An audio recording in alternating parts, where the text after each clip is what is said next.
Hello, everybody, and good evening from the Vision Veterans Memorial Arena. Brooks Hill, voice of the Binghamton Black Bears, alongside my partner Cole Parenti, who will join us in just a moment, and super producer Peter on the ones and twos. Welcome you in for another edition of Black Bears Hockey. You're listening to the Triple Cities Family Dental pregame show, everybody, and we want to remind you that Triple Cities Family Dental always makes your smile their priority. You can schedule an appointment by calling them at 607-545-4148 today. As I welcome in my partner back up to the Jeff Kai's Auto Sales broadcast booth, Cole Parenti had to watch from home just like all of you kind folks do every single night on the Black Bears YouTube channel, but it offers him a unique perspective at watching the game as it happens on a screen rather than seeing it live. As Cole, back up here in the booth, what did you notice about last Saturday's victory over the Danbury Hat Tricks?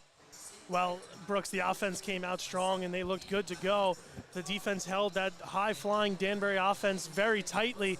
And, of course, the goaltending stood on its head as usual. Sam Lavecchi once again showing why he's one of the premier goaltenders in this league, Brooks. But turn the page on that, head over to Elmira, and a big game for them tonight here on Teddy Bear Toss Night. It is Teddy Bear Toss Night, as Cole mentioned, sponsored by our friends over at the local country radio station, 98.1 The Hawk. If you're familiar with the Chuck-a-Puck promotion during the second period intermission, you're probably going to be familiar with Glenn Pitcher's voice. He is the MC of the Chuck-a-Puck each and every night back since I believe the Binghamton Ranger days. That's how long Glenn's been doing Chuck-a-Puck. I haven't been alive that long, but it's been nice getting together with Glenn. This past week we filmed a really funny video that was on the Black Bear social media. Big shout out to the guys who were helping us out with that, with an instructional video. It was meant to be a parody video, everybody. It wasn't our top-notch work, and that was on purpose. It's supposed to be something that you laugh at. If you can't laugh at yourself, you can't laugh at anybody else, and nobody laughs more at themselves than I do. We got a full slate here tonight. We're going to take a timeout. Come back with more on the Triple Cities Family Dental pregame show right after these messages. Fans, the Black Bears will be back here at home on Friday night, December 15th at 7 p.m. to take on the Danbury Hat Tricks. Make sure to come early and take advantage of the 2-for-1 beer special that runs through the end of the first period. Grab your tickets now at BinghamtonBlackBears.com. Can't wait to see you here.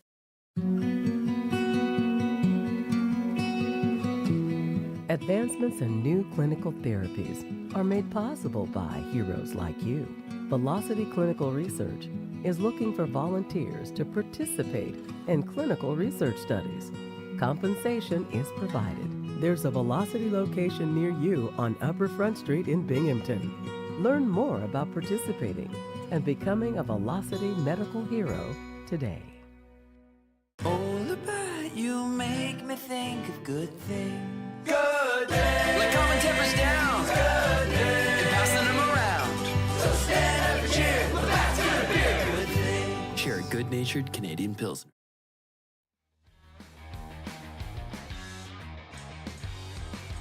Welcome back in. Triple Cities Family Dental pregame show. About 10 minutes to go before the introductions and national anthem here tonight. And while we have this opportunity, let's talk about tonight's injuries and scratches update brought to you by the Court Gesture Athletic Club. It's a big one tonight as some key bodies are returning back to the lineup. And Cole, what do you got for us?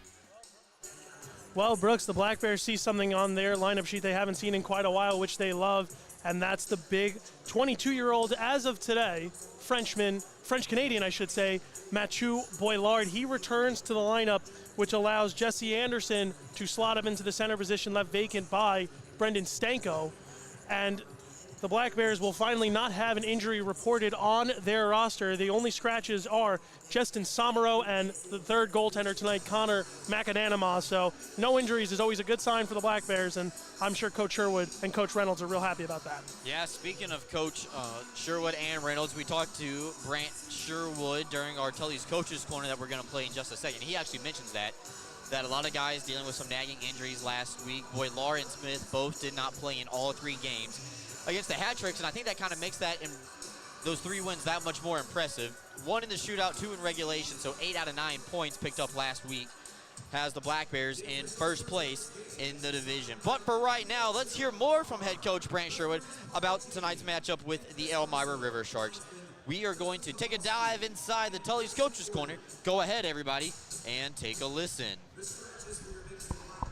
All right, now I'm joined by Black Bears head coach Brant Sherwood. And Coach Sherwood, only one game to really focus on this week. It's Friday night tilt with the Elmira River Sharks.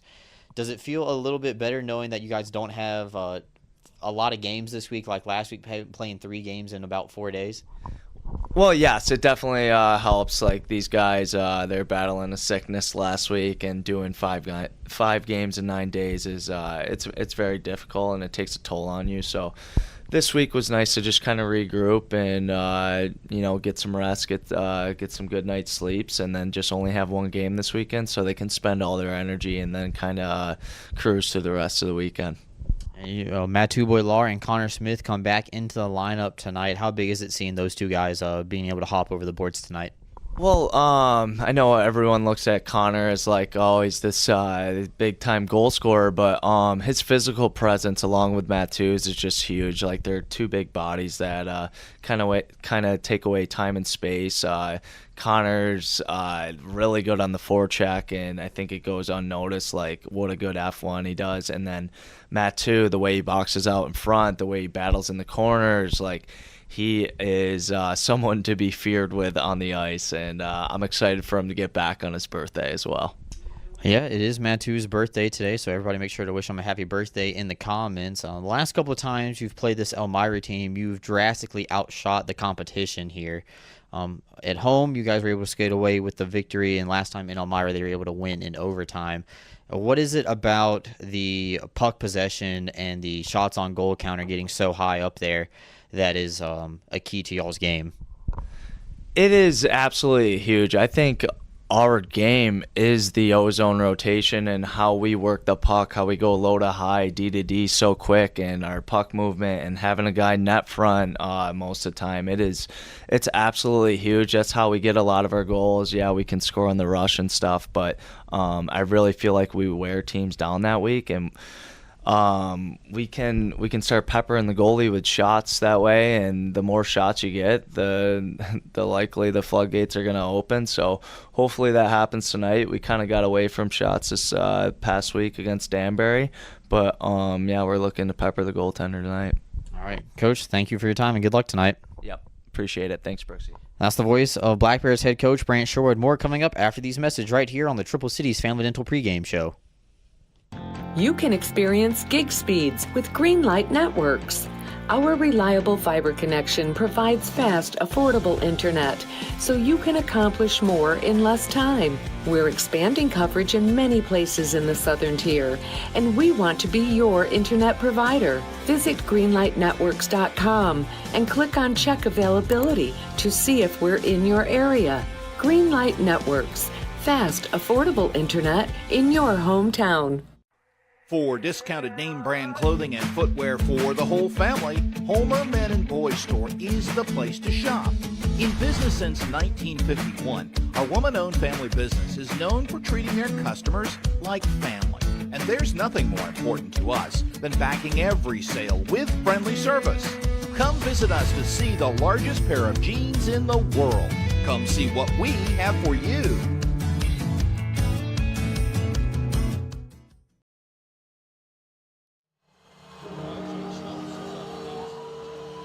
Welcome back into the Triple Cities Family Dental Pregame Show. The bell has rung, and it's time for the Black Bears to answer the call. Let's meet tonight's starting lineup, brought to you by our friends over at ANC. We're throwing it down to PA announcer Frank Perney. Time for the ANC Intermission starting lineup for your Binghamton Black Bears. At forward, number 13, Donald Olivier.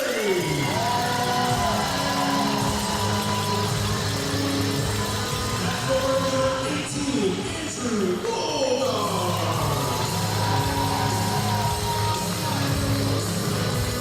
At forward, number 81, Josh Fletcher. On defense, number 16, William Anderson. On defense, number 24, JT Walter.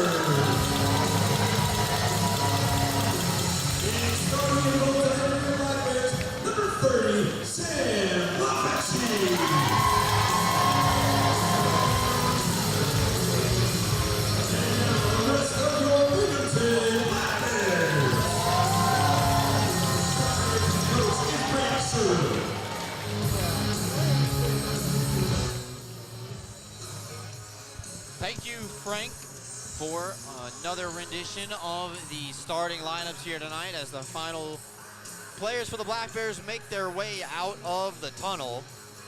Looks like we're going to see somebody new tonight, Cole. Here for Elmira, we're going to see number 35 in net, Brandon Collette. Has no games of record so far this season, but does have a goals against average of .343 and a save percentage of .833. He's going to face off with Sam Lavecchi. More on that in just a second. Let's throw it down once again for the presentation of the colors and the national anthem.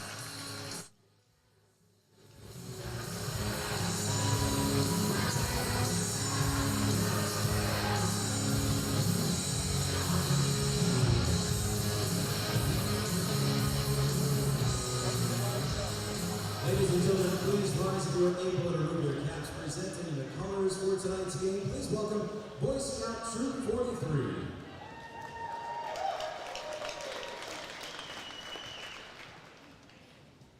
And now to honor our country with the performance of the national anthem, please welcome Candor High School Chorus.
That was the Candor High School Chorus performing their rendition of the national anthem. Big thanks to Boy Scout Troop 43 for presenting the colors tonight out of Appalachian. And also, fun fact about Boy Scout Troop 43, Boy Scout and Eagle Scout alum and Black Bears front office staff worker, E.J. Worth. So, same Scoutmaster, and wanted to give that shout out, E.J. In fact, an Eagle Scout and a computer whiz as well. Boy Scout Troop 43 alumni right there. I didn't know that. I'm sure Troop Master down there is proud of EJ for what he's accomplished here with all his fantastic work. And Brooks, it looks like once that carpet gets off the ice, it's time for some hockey. All right, time for tonight's Thompson & Johnson Equipment Company matchup. A new face to face off with Sam Lavecchi. It's Brandon Collette. No games of record, 2 appearances this year, .343 goals against average, and a save percentage of .833. More on him in just a little bit. Facing off with 5-0-0, Sam Lavecchi. 9 games dressed for this year, 5 record. Goals against average of .240 and a save percentage at .927. That is your Thompson & Johnson Equipment Company goaltending matchup. Looks like we got the champion women's Vestal field hockey team to drop the puck here, Brooks, between Stavros Soilis and assistant alternate captain, I should say, Jesse Anderson. So congratulations to them for winning the New York State Championship. Never an easy task. Nope, something I never did. So I applaud them. And then apparently I've been told from a reliable source that the Vestal field hockey team is, quote, a wagon for the young kids at home who knows what that means. They are a big-time powerhouse in women's field hockey here in the Section 4 area. Well, Brooks, I think it would be kind of tough for you to win a New York State Championship, being that you did grow up in Carolina. So. Oh, there you go. That was a good one. There you go. First one's free. No crickets this time, right? Nope, not yet. Alrighty, it's hockey time, Brooks. Oh, yeah. And don't forget tonight's Teddy Bear Toss Night, presented by our friends of 98.1 The Hawk, benefiting the Crime Victims Assistance Center for the 3rd year. Last year, it took the Black Bears 12 seconds against the Delaware Thunder to score the first goal of the game, and it rained teddy bears. Over 1,200 were collected and donated later in the month. Excuse me. A lot of people making their way outside of the safety net right now, and they are packing it in tight in the middle. Yeah, Brooks, I was down there to help clean up last year, and it was like a sea of teddy bears. I was making my way back from helping with the anthem corner, and all of a sudden we heard the goal horn go off, and we sprinted, and I think we had about a 15-minute intermission of just cleaning up teddy bears. It was great to see all the phenomenal teddy bears donated. All right, so here we go. Fletcher trying to beat the record of Tyler Jurich, who is now coaching the Elmira River Sharks. And it looks like that record is going to be safe for another year. 12 seconds have passed, and Binghamton has not scored quite yet.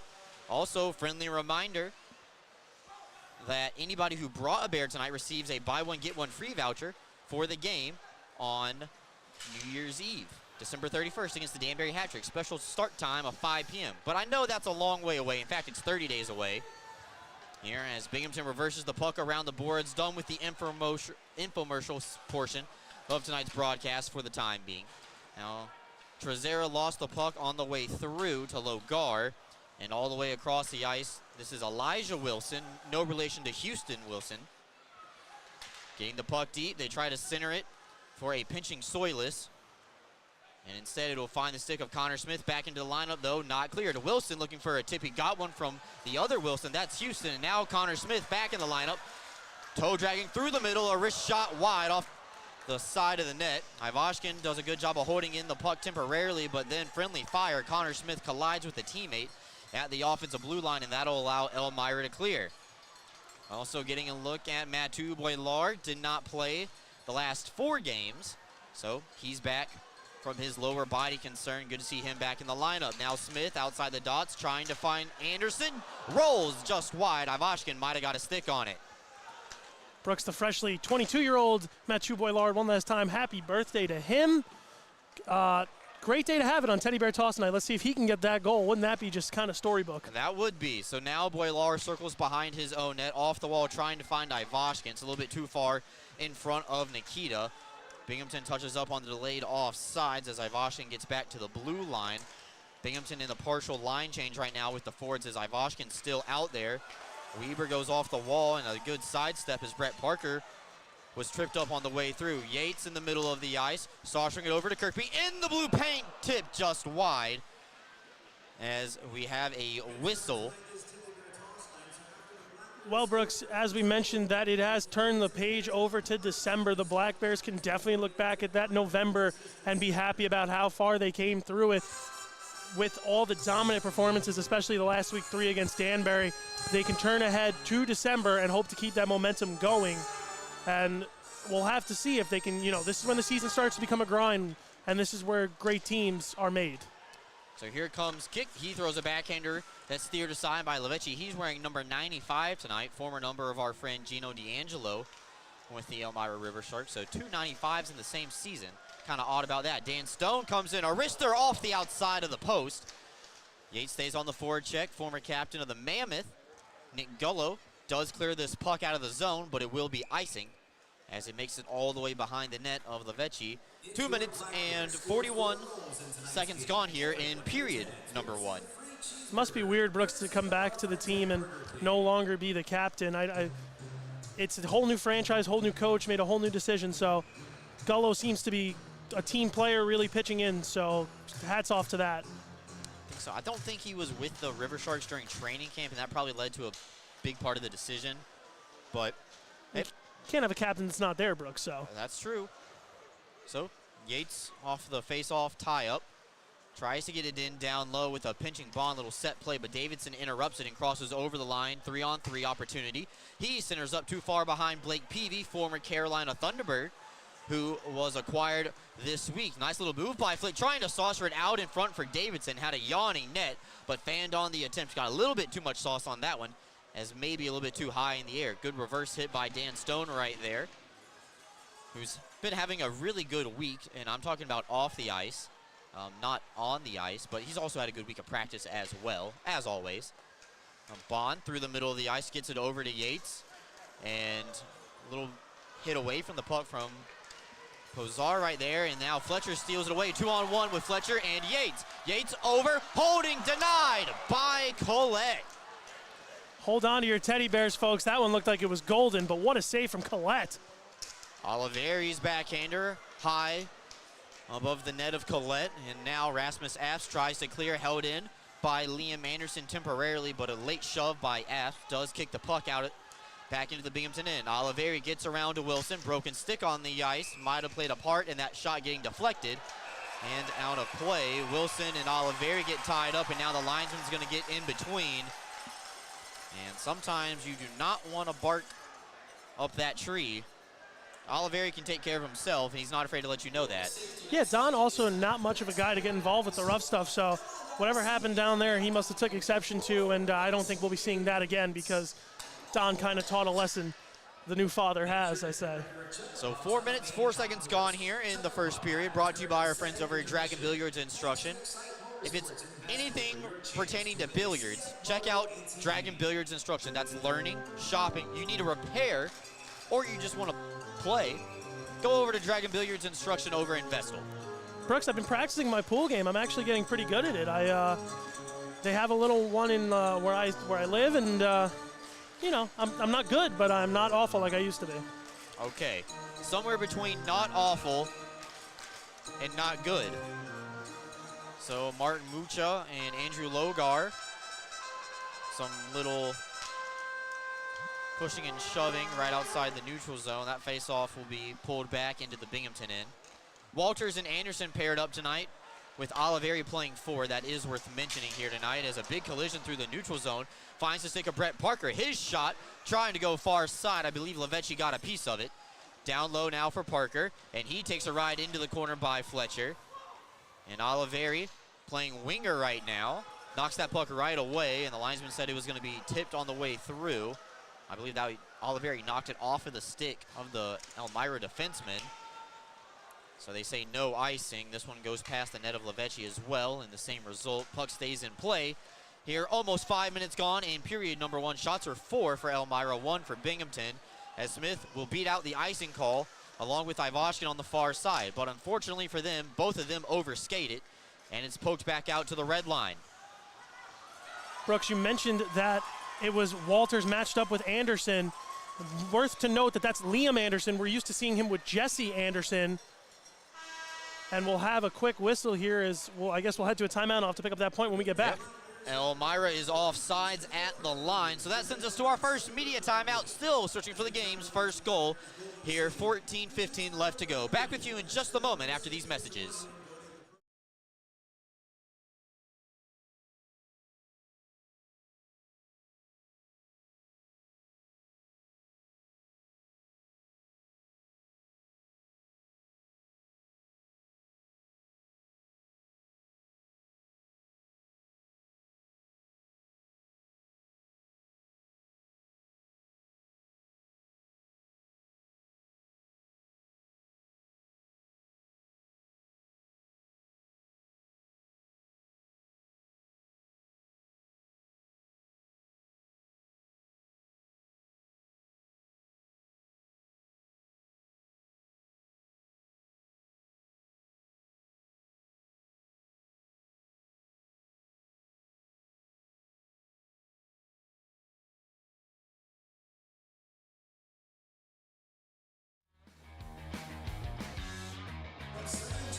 Welcome back into the first period, brought to you by our friends over at Dragon Billiards Instruction.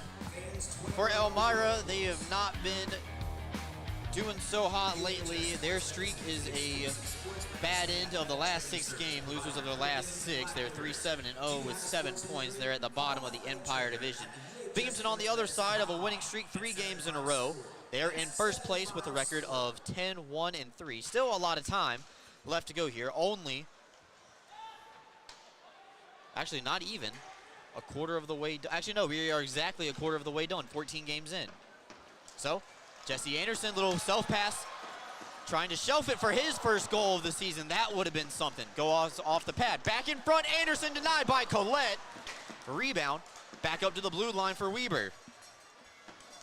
Brooks, Collette is standing on his head right now for this Elmira team. Binghamton only with 3 shots, but they've been 3 glorious shots.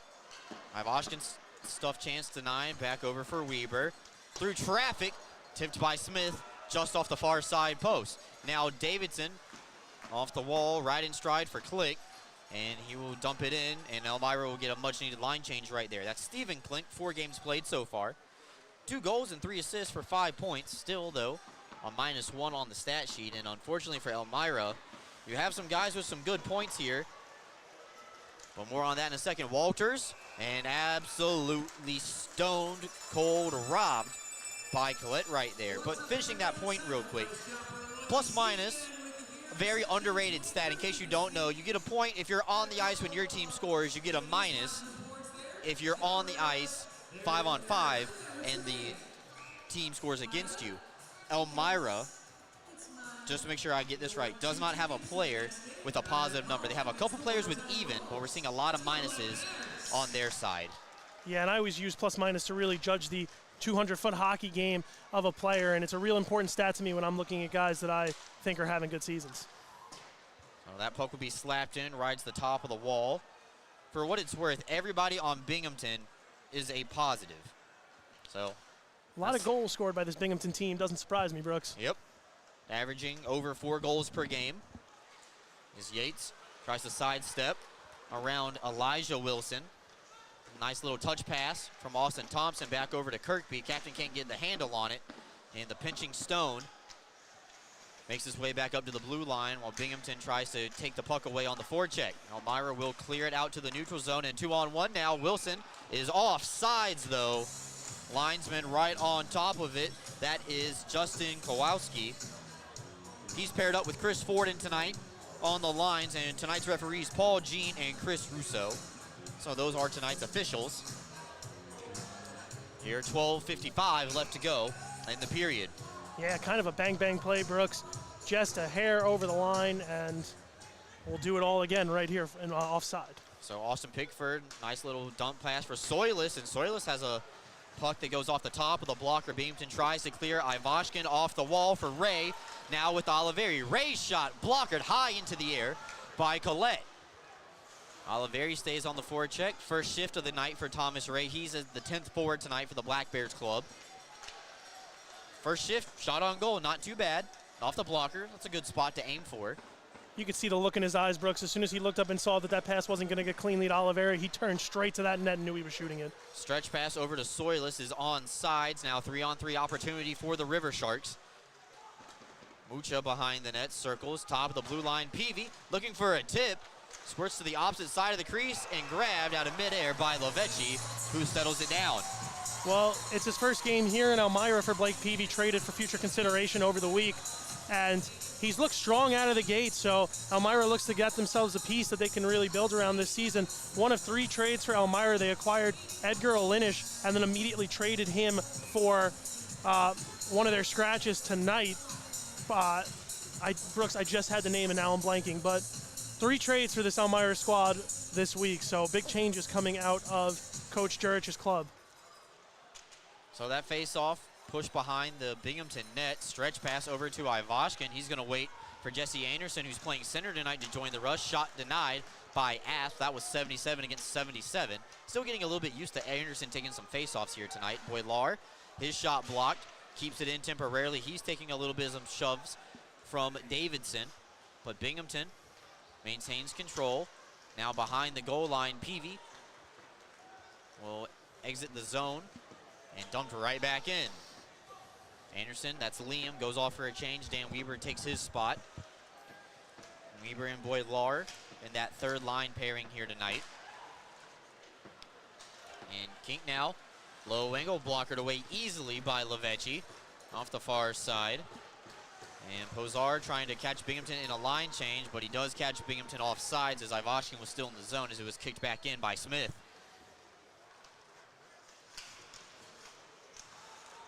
Binghamton touches up this time, and Collette will leave it right on a tee for Pickford. Kirkby's coming behind and stolen away by the captain. extra possession for the Black Bears here if they can get it over to Yates. Got a tie up in the bottom as Yates has actually broken his stick in the process. And here, grab a new one there. It's Dylan Konechny, head equipment trainer for the Black Bears. And Yates broke his stick, got a new one, and now has collected another one. Maintains control. Boylar, open ice, wrister, blockered away by Collette. Weber looking for the tip from Kirkby. He got it, but couldn't spin himself around quick enough to get it on target. Now Houston Wilson with Elijah Wilson trying to get around Boylar. Centering pass, denied. Stays in play. Blue line, Soilus, shot blocked. In stride, Yates trying to catch up to it. Goes for the hit on Stephen Ford. And then Elijah Wilson with a hit on Yates as well, as those two with some words for each other as the puck makes its way out into the neutral zone. Over halfway through the first period, still searching for the first goal, as Soilus almost got that shot on target. Parker collides with Lovecki. Bodies flying here halfway through the period. Turnover though, Elmira trying to take advantage. Mucha sends it high off the glass, corralled by Fletcher and skated out of harm's way. This looks very similar to all the other meetings we've seen between these two teams. A very tight first period, not much corner given, but once one of these teams seems to break through, then the ice starts to open up for both sides, so we'll have to watch for that as well. Sam Lovecki had a jump right there, Brooks. Yeah, now Oliveri in the neutral zone. Some Pirates would say no quarter given so far in these two sides, as that puck was thrown off the glass over to Logar. Open man's Oliveri. Defense was changing for the Black Bears. And now Oliveri with a nice reverse hit on Rasmus Apps. Turnaround shot by Oliveri denied by Collette. He was expecting that one. And now Gullo skates it out of harm's way. Here go 1-on-3 as Elmira changes all of their other players. Dangerous pass right there as Liam Anderson was still coming back to the house. Always got to be careful though. Passing in front of your own net. Back over to Logar. Never made it to his tape. Held in. Logar. Beautifully defended by Pazar from behind. Ivashkin's shot swallowed up by Collette and held on to. Sends us to our second timeout of the night. Still searching for the game's first goal here. Shots Binghamton 8, Elmira 6. More to come right after this.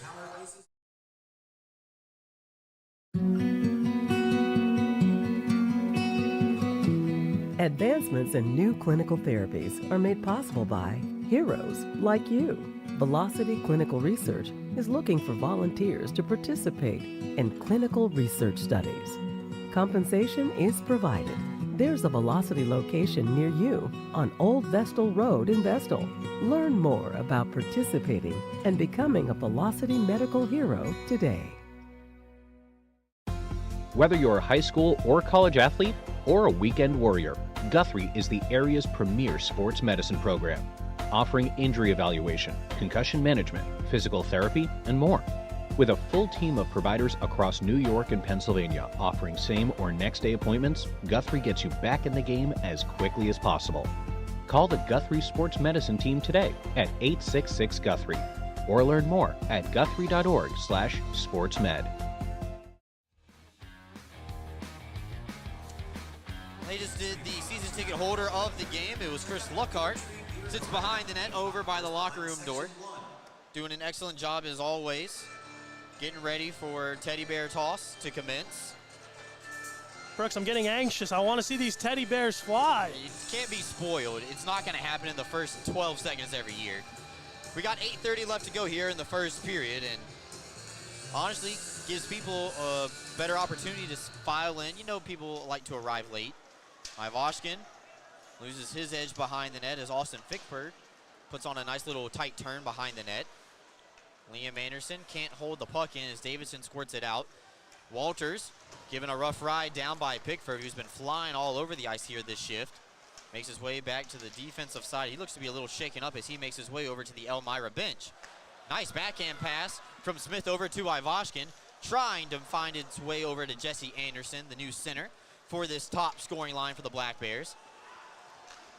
As we're going to hear from Connor Smith during intermission, during our Excite Motorsports interview. Actually played 10 games with Jesse Anderson last year, so Smith is a little bit familiar with Anderson's style as forward.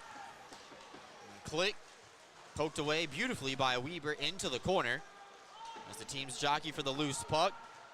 Binghamton is trying to change some of their players.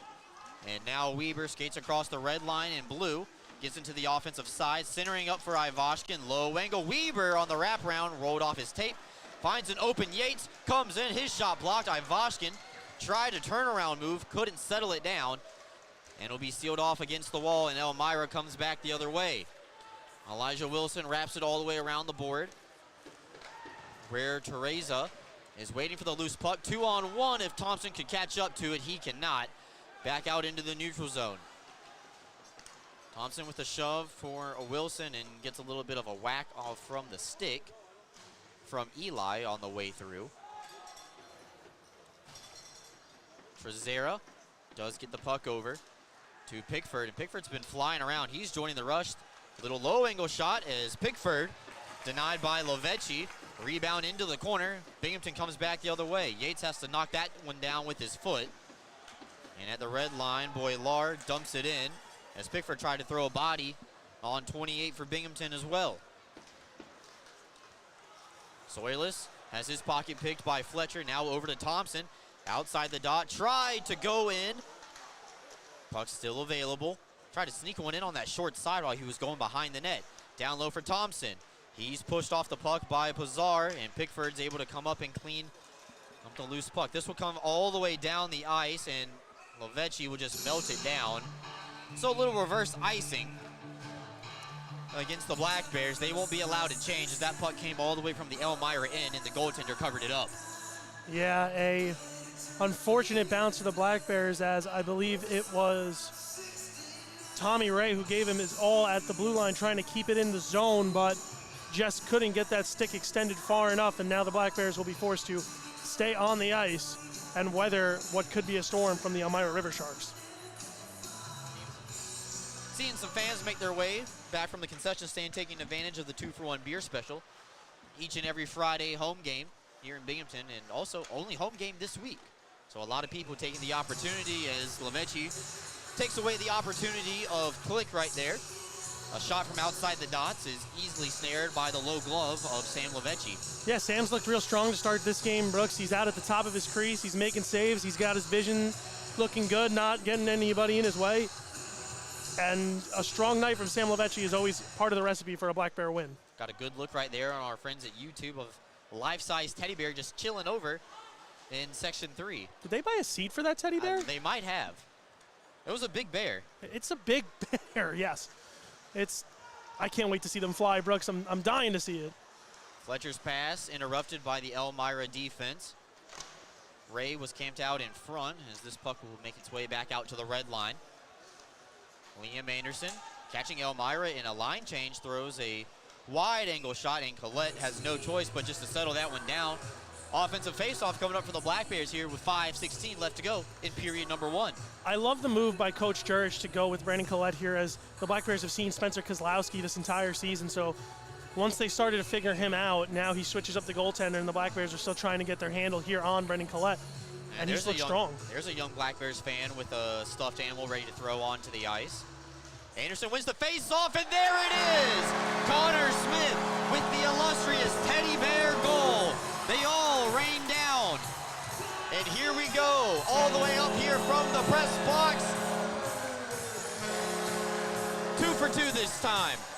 Made it all the way to the face-off dot. There you and go, look Brooks. at them go. Right. It's going to keep on raining Bears tonight. Connor Smith, 8th goal of the season. And the Black Bears have a 1-0 lead. Brooks, I'm going to head down and go check out the action down there. All right, let me know when you're ready, Cole. So Cole's going to head down to the rink.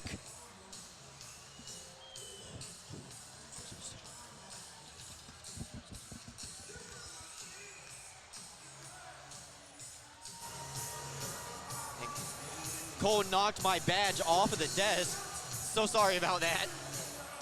Bears making their way onto the ice. Cole is flying down there as fast as he can.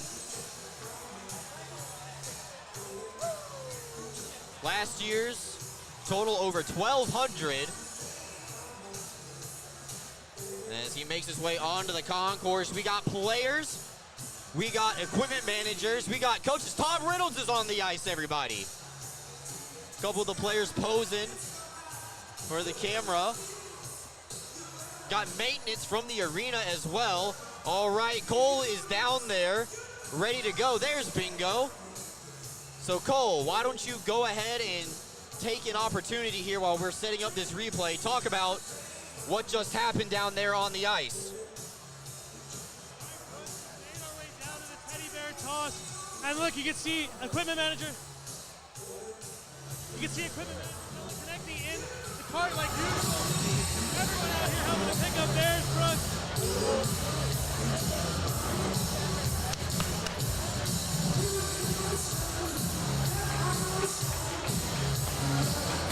Brooks pandemonium down here. All these bears, of course, being donated to the Crime Victims Assistance Center. And look at how many we have here on the ice, Brooks. Let's take a look over here. The fans really came out to show. We have tons of bears. Ben, let's see that one. Wow. It was Connor Smith who got this all started. What a goal on his return from injury. And it's just going to take a while, Brooks. There are so many bears down here. It's incredible. We have two bears over here. I don't think they'll be donated if you take a look over here. These two bears, I don't think we'll see them get donated, but it's great to see Austin the Arctic Bear and the Black Bear. Brooks, I think we're almost wrapped up here, but take a look. All the Black Bears helping out. Jesse Anderson to my right. Got a whole bunch of guys over here. Dan Stone, Connor Smith, JT Walters. And Sam Levecchi's having a conversation with Nolan Egbert. Just what a scene down here, Brooke. And even the captains grabbed a bear. All right, Brooks. That's the scene down here. Austin the Arctic Bear with me. Black Bear over to my right. I'm going to throw it back to you. I'll be back up in a sec. What a scene. Back to you, Brooks. All right, thank you, Cole. Apologies for the little bit of low audio right there. I hope you turned him up back at home. Teddy Bear toss goal scored by number 26, Connor Smith. As Cole mentioned, it's an even strength goal, his first game back from injury. Time of the goal is 14:47 with 5:13 left to go here in the first period. So Binghamton takes a 1-0 lead thanks to Connor Smith. We were also close to going to another media timeout, as it looks like the final Bears have been thrown down onto the ice. The ice crew, brought to you by Worldwide Sports Supply, picking up all the Bears that they can. The equipment bins being onto the ice, and this is going to make for a really fun Monday before the Black Bears head down south to North Carolina next week, as somebody has to count all of those Bears, and I'll let you take a guess at home who that lucky guy is going to end up being. All the bears and stuffed animals that you just saw will be donated to the Crime Victims Assistance Center right here in Binghamton. Really glad that we could partner with them for the third straight year, also presenting the night from our friends over at 98.1 The Hawk. So now as the ice crew and equipment staff and support staff make their way back off of the ice, somebody make sure that Austin the Arctic Bear is okay. I think he doesn't know that it's his time to leave for the time being, but he's taking it slow and steady. Don't want to fall down on the ice, as that could be very painful for a mascot. But it looks like we are ready to resume play here as soon as the Zamboni doors close. So Binghamton up 1-0. We'll hear from Frank Perney in just a second, or it might have been so loud that we already missed him. I don't know. Back to play, here we go. So Binghamton leads 1-0 here in the first period, and Ivashkin's looking for more.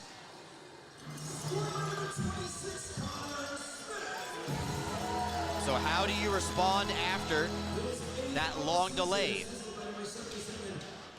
Jesse Anderson picks up the primary assist and only assist, his 15th of the year. Walters, a wrister, kicked out by Collect. A slapper from Liam Anderson is once again denied by the Elmira goaltender. Back out into the neutral zone. Binghamton with a 1-goal lead now. See how teams play out the rest of this first period. Parker's dump-in attempt from the no man's land, let's just call it, in between the dots and the blue line, is failed, and Elmira collects the loose change. Excuse me, Binghamton collects the loose change. I got to regroup here. I was just so excited that my Bear made the ice for the second year in a row. Now, cutting through the middle of the ice, Anderson, Liam, throws it into the corner. Kirkby was covering his spot, and the captain will steer it on the backhand. Over for Austin Thompson, intercepted by Pickford. He turns it over. Kirkby back across for Yates, trying to outweigh the goaltender. A beautiful move. Might have been knocked away by the defenseman. Almost perfect timing for me to return there, Brooks, wasn't it? Oh, yeah, you got up here pretty quick. 3:45 left to go here in the first period. Good action right there. As Cole was down there on the ice, taking in the sights and sounds, along with some of our cameramen and mascot friends, Austin the Arctic Bear and also Bingo the Black Bear. Boylar's shot blocked by Peavy. Into the corner, it stays in play. Thompson plays it over to Weber. Give and go action, tipped high by Thompson. Good offensive zone time that we heard from the Tully's coach's corner with Coach Sherwood here. Saucers over to Kirkby, and a beautiful backhander. And the Black Bears now lead by a pair.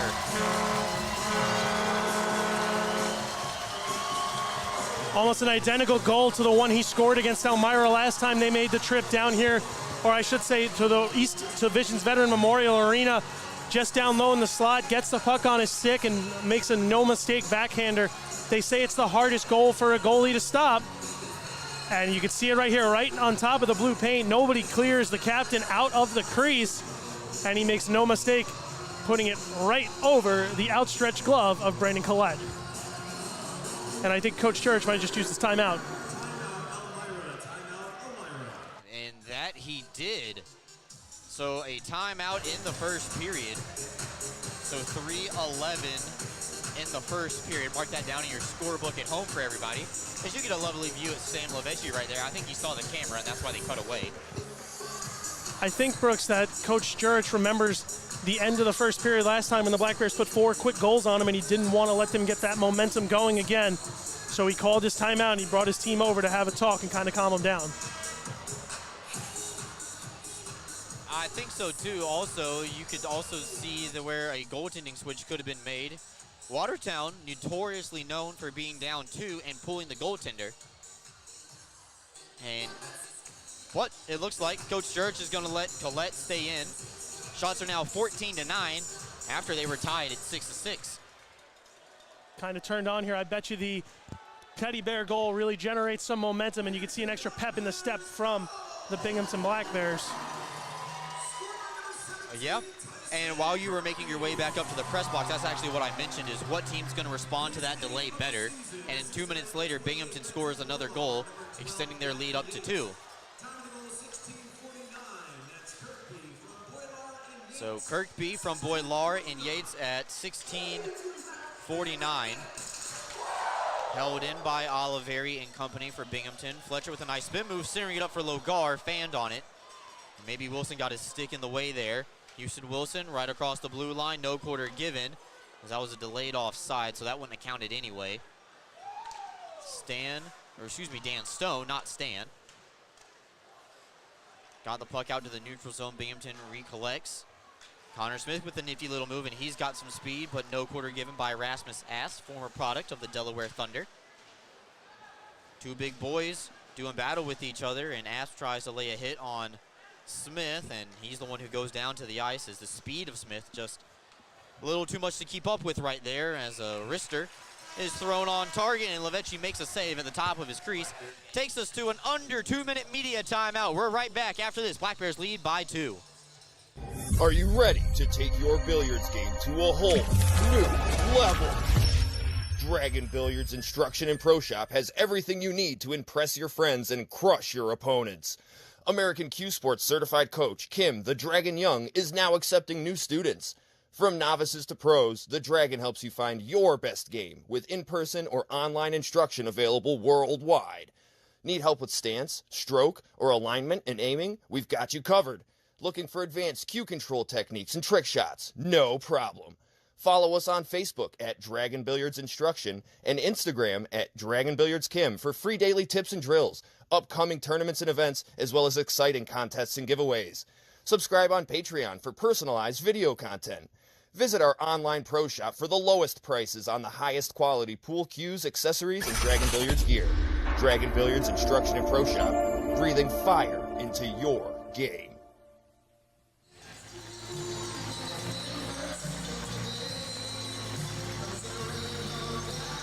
Military salute taking place here while we were away at commercial, seeing the tail end of it right here. And Cole, looks like the Black Bears have missed Connor Smith and Mathieu Boilard because both of them have recorded a point here tonight in their first game back in over a week.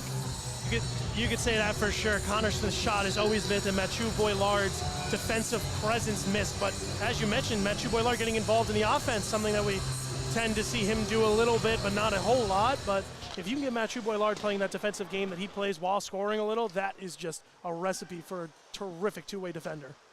So now the Black Bears will come back the other way, try to see if they can grab one more here, but it's Martin Mucha centering it up. Davison shot well wide of the target, takes a brush on the way through. Rebound attempt, Klink had it off his skate, not on the stick. Blind centering pass, nobody home for Elmira, and Jesse Anderson gets over to the rebound and gets across the blue line. He's peppered, penalty coming up against Elmira, and the speed of Jesse Anderson draws a penalty there as slashing is the call against Steven Klink. Yeah, Jesse's looked good, and I believe it's his second game slotting back into the forward position. He's got new line mates. I thought I might see a little bit of friction, needing some chemistry after Connor Smith and Nikita Ivashkin gelled so well with Brendan Stanko, but that line has come out strong and really looks to have kept the beat going, even with the absence of number 91. There's your look at the Heinz injury replay. Anderson's stick just whacked clean out of his hands. It's Klink's first penalty of the night and the first penalty of the game. Time is 18:37 of the infraction. Binghamton power play 23% on the year. Elmira's penalty kill 76.7. PV kicked out of the face-off dot. And Thomas Ray will win that face-off back. Didn't know Ray had that in his arsenal. So it'll be Ray in front of the net, Yates, Kirkby, and Thompson the other forwards. Kirkby give and go. In the high slot, that puck is chipped, stays in play though. Oliveri, the lone defenseman here for this shift, but as it reads tonight, that's 5 forwards out there on the ice, but we all know Oliveri is really a true defenseman by heart. Now Myra clears that puck, and Binghamton will have to come collect it in their own end. Lavecchi sets it up on a tee, and the Don father now, with his less than a month-year-old, leaves it back on the tee. Yates starts his engine. Almost had the first goal of the night, was denied by Collette. He'd love to get one here on the power play. Thompson's wrister denied, rebound. Black Bears trying to get over to the loose puck. Ray's shot denied. There's 2 good shots on target for Thomas Ray here tonight. Oliveri, Yates play catch. Into the slot, Kirkby's shot kicked out by Collette, trying to keep this game manageable here in the first period. Brett Parker clears the puck, and one player will change for Elmira. Nobody going for Binghamton. Thompson outside, low angle, and steered into the glove by Collette with 15.9 seconds left to go in the first frame.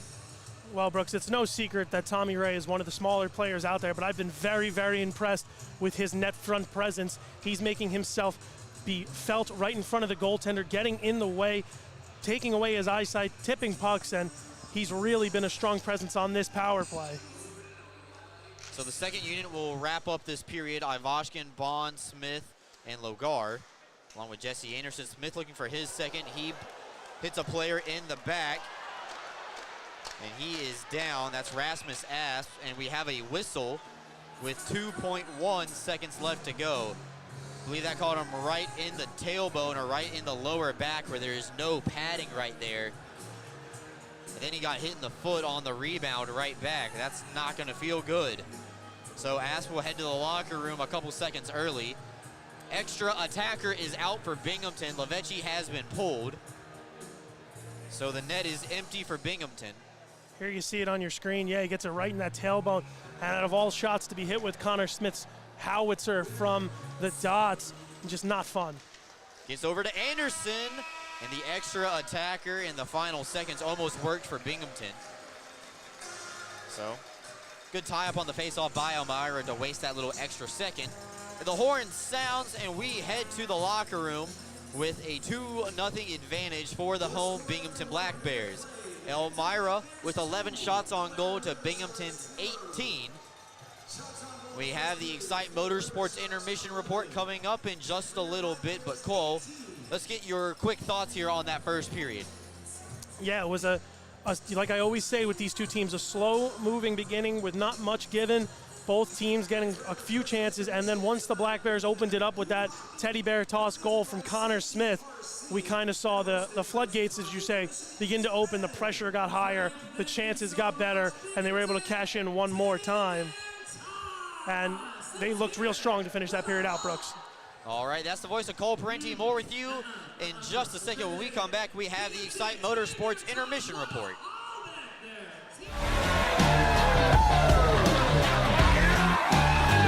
Jersey, bring us the Hennies! Yeah! All right, I got the Hennies. Squeeze out, eh? Oh, yeah. Cheers, baby. A win like that calls for a real celebration. Oh, yeah. I have one on the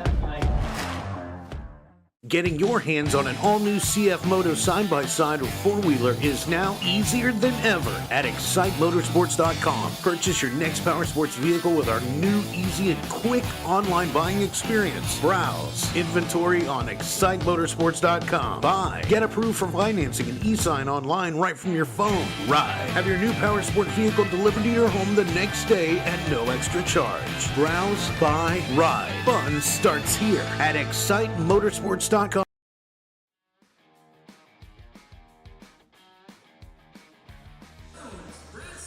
Welcome into the Excite Motorsports intermission report. Excite Motorsports, browse, ride, and buy.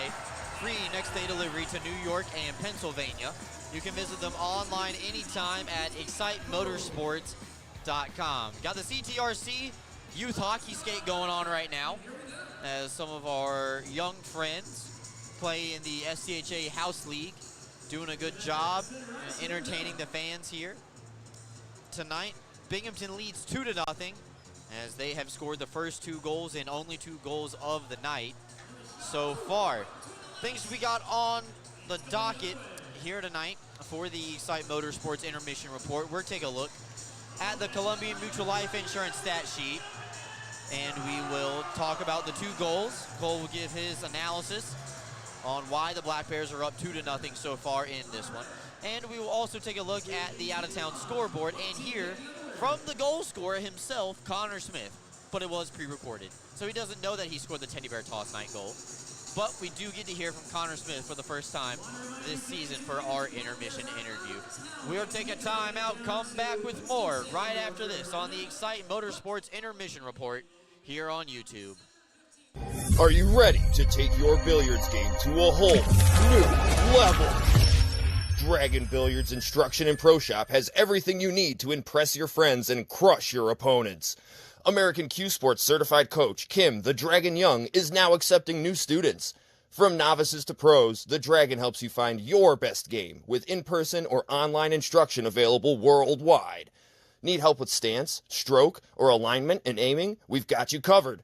Looking for advanced cue control techniques and trick shots? No problem. Follow us on Facebook at Dragon Billiards Instruction and Instagram at Dragon Billiards Kim for free daily tips and drills, upcoming tournaments and events, as well as exciting contests and giveaways. Subscribe on Patreon for personalized video content. Visit our online pro shop for the lowest prices on the highest quality pool cues, accessories, and Dragon Billiards gear. Dragon Billiards Instruction and Pro Shop, breathing fire into your game.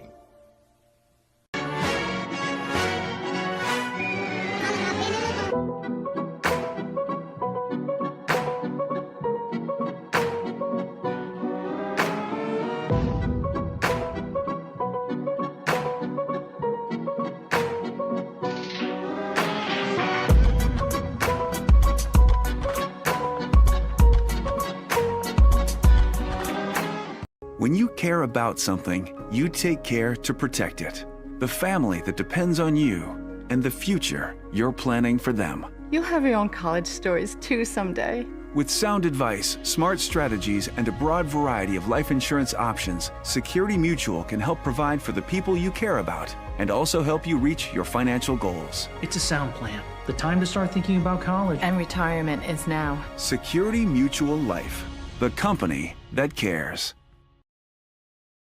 Get access to exclusive player events, monthly parties, and road trips to away Black Bears games. This is what you get when you become a member of the Binghamton Black Bears Booster Club. Stop by the Booster Club table behind Section 4 at the next Black Bears home game, pick up a 50-50 ticket, and sign up to join for just $10. Stay up to date on the Booster Club by liking their Facebook page, facebook.com/Binghamton Black Bears Booster Club. Monthly meetings with players, road trips, and a whole lot of fun when you join the Black Bears Booster Club.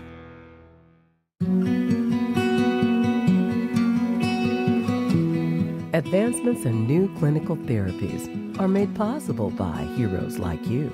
Velocity Clinical Research is looking for volunteers to participate in clinical research studies.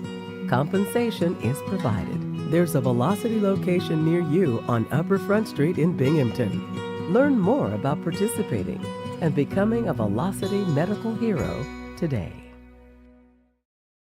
Wanting more Black Bears hockey? Season tickets are on sale. Visit BinghamtonBlackBears.com or call the front office at 607-722-7367 to learn more. You can experience gig speeds with Greenlight Networks. Our reliable fiber connection provides fast, affordable internet, so you can accomplish more in less time. We're expanding coverage in many places in the Southern Tier, and we want to be your internet provider. Visit greenlightnetworks.com and click on Check Availability to see if we're in your area. Greenlight Networks, fast, affordable internet in your hometown.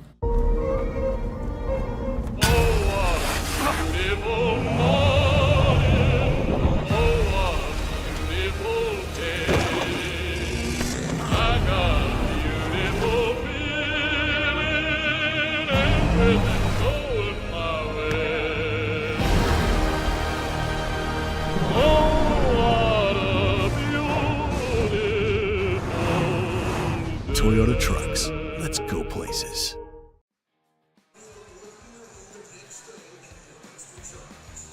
Welcome back into the Excite Motorsports Intermission Report. Brooks Hill, Cole Parenti here. Excite Motorsports, browse, ride, and buy. Free next day delivery to New York and Pennsylvania.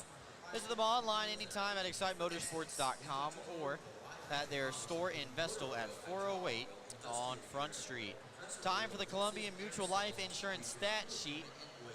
Columbian Mutual Life has been protecting families in the Southern Tier for over 140 years.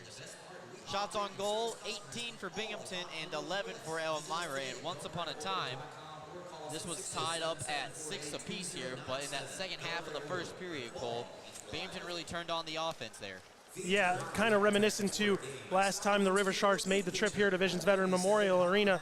The Black Bears kind of got their legs under them after the first 15 minutes of play, and they didn't look back. They scored 4 in the last one, only 2 here tonight, but the offense looked to be cooking, and they'll have 37 seconds of power play time still on the clock to try to get something else going. As Cole just said, the only penalty of the period went over to Stephen Klink, and that was a slashing infraction at the 18:37 mark, and 37 seconds of power play time do remain up on the big board for the Black Bears when they get ready to start the second period. They had some good chances in the final minute of the frame, but Elmira holds true and keeps the deficit within reach as they only trail 2-0. And that's a look at the Columbian Mutual Life Insurance Stat Sheet. Let's go ahead and hear now from forward Connor Smith. Caught up with Connor a little bit earlier in the night, talking about the rehab process, what he was up to last week, and also getting ready to get back into the lineup here tonight. And we sure are glad he is, because the Cowboy with the infamous teddy bear toss goal here, and he will probably remember that goal forever, at least in his hockey career. Might fade out in the later half of his life, but while he's still playing hockey, he will remember that goal, as all the Bears flooded down onto the ice. So let's hear from Connor Smith here for our Excite Motorsports intermission interview. All right, now time for another very special Excite Motorsports intermission interview. I'm joined by Black Bears forward Connor Smith. Connor, out of the lineup last week, but returning to the lineup tonight. What's been the rehab process for you since taking that hit up in Watertown a couple weeks ago? Basically just doing a lot of mobility exercises on my shoulder and the stim and ice, heat, just anything to help it heal a little quicker. Yeah, how hard was it for you to not be in the lineup last week against Danbury, all three of those games, and just have to watch from the stands those nights? I mean, obviously it's tough not playing and watching the guys play and all that, but I mean, they were able to get it done. Everybody played well, did their jobs, so I was pretty happy with the way that last week turned out. You know, you have a new line mate this week with Brendan Stanko's call up to the SPHL. What's it like been playing with Jesse Anderson as your center now here for the last couple of days? It's been good. We played together last year for the 10 games I was here, so it's something I'm a little used to. Obviously, I miss having Brendan on the line, playing with him for the last 4 years, but I think we'll do just fine. All right, and what's going to be the key tonight for the Black Bears? You guys took care of business last time Elmira was in town, but they do have one win in the season series against the Black Bears this year. Obviously, just keep it simple. Don't try anything stupid, and yeah. All right, Connor, thank you for the time, and good luck tonight. Thank you. All right, that's the voice of Black Bears forward Connor Smith. More coming up after these messages right here on the Excite Motorsports Intermission Report. For discounted name brand clothing and footwear for the whole family, Homer Men and Boys Store is the place to shop. In business since 1951, our woman-owned family business is known for treating their customers like family. And there's nothing more important to us than backing every sale with friendly service. Come visit us to see the largest pair of jeans in the world. Come see what we have for you. All about you make me think of good things. Good things. Like calming tempers down. Good things. And passing them around. So stand up and cheer. Well, that's good beer. Good things. Share a good-natured Canadian Pilsner. Awestruck Premium Hard Cider, crafting transcendent, awe-inspiring liquid made and sealed right in Sydney, New York with New York State apples. Improve your day with Awestruck Premium Hard Cider. CryoWorks provides cryotherapy that uses nitrogen-cooled air to target specific areas of pain and inflammation. Local cryotherapy targets a specific area to deliver the same effects of the whole-body cryotherapy to that specific site. Treatments take 5 to 8 minutes, with a benefit exceeding that of hours of icing. Your Binghamton Black Bears' premier choice of cryotherapy, CryoWorks. Stay in the swing of things with your golf game this winter and check out Fairways Indoor Golf Company. At Fairways, you can play any 3 state-of-the-art golf simulators, enjoy your favorite cocktail in the lounge by the fire, or watch your favorite sports team on over 9 82-inch TVs. The only slice you'll experience will be from the homemade pizza from the clubhouse kitchen. Bring your own clubs or use theirs. Get the golfer in your life a Fairways gift certificate. Tee off with Fairways Golf Company, 511 Hoover Road, Endwell, online at fairwaysindoor.golf. Are you compassionate and interested in providing care to people with developmental disabilities? Check out a New York State career with Broome OPWDD. Enjoy great benefits such as job security, health insurance, retirement plan, paid time off, opportunities for advancement, and so much more. Positions as direct support professionals in the community or at a secure facility might be exactly the change of pace that you're looking for. For more information, call 607-240-4786 or go online to www.opwdd.ny.gov. Go with the winner, Jeff Kai's Auto Sales. We have a huge selection of vehicles and every tool available to fit everyone's credit needs. If you've been told no before, I say no when it feels so good to say yes. Get the vehicle you deserve. Yes, that's awesome. With our guaranteed credit approval program, which can easily be filled out online at jeffkais.com. Jeff Kai's Auto Sales, Appalachian. Go with the winner, Jeff Kai's. Are you planning on traveling to Binghamton for an upcoming Black Bears game? If so, check out La Quinta Inn and Suites by Wyndham for a night away from home. La Quinta Inn & Suites is a short drive from the arena and is conveniently located off of the Southern Tier Expressway and Highway 17 with easy access to Interstate 81 and the Vestal Parkway. La Quinta Inn & Suites by Wyndham at 581 Harry L. Drive, Johnson City. Reach them at 607-770-9333.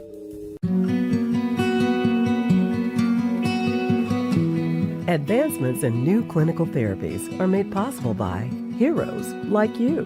Velocity Clinical Research is looking for volunteers to participate in clinical research studies. Compensation is provided. There's a Velocity location near you on Old Vestal Road in Vestal. Learn more about participating and becoming a Velocity medical hero today. Are you kidding me?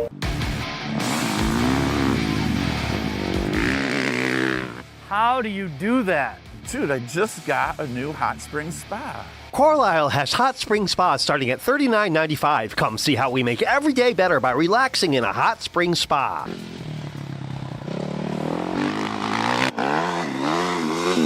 What happened to you today? You're shredding it. Hot spring spas, baby.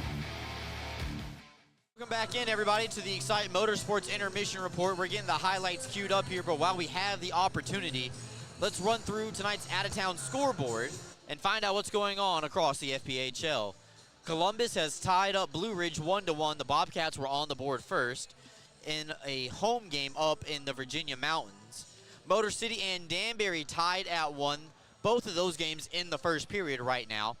And Carolina has a 1-0 lead over the Port Huron Prowlers. Mississippi Baton Rouge getting started at 8:30 local time here tonight. While we have the opportunity, let's enjoy the Binghamton Hockey Booster Club highlights on the other side. Second period action coming up.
Welcome back in for the second period action here, brought to you by our friends over at Greenlight Networks. Fast, reliable, and fiber internet. Visit them online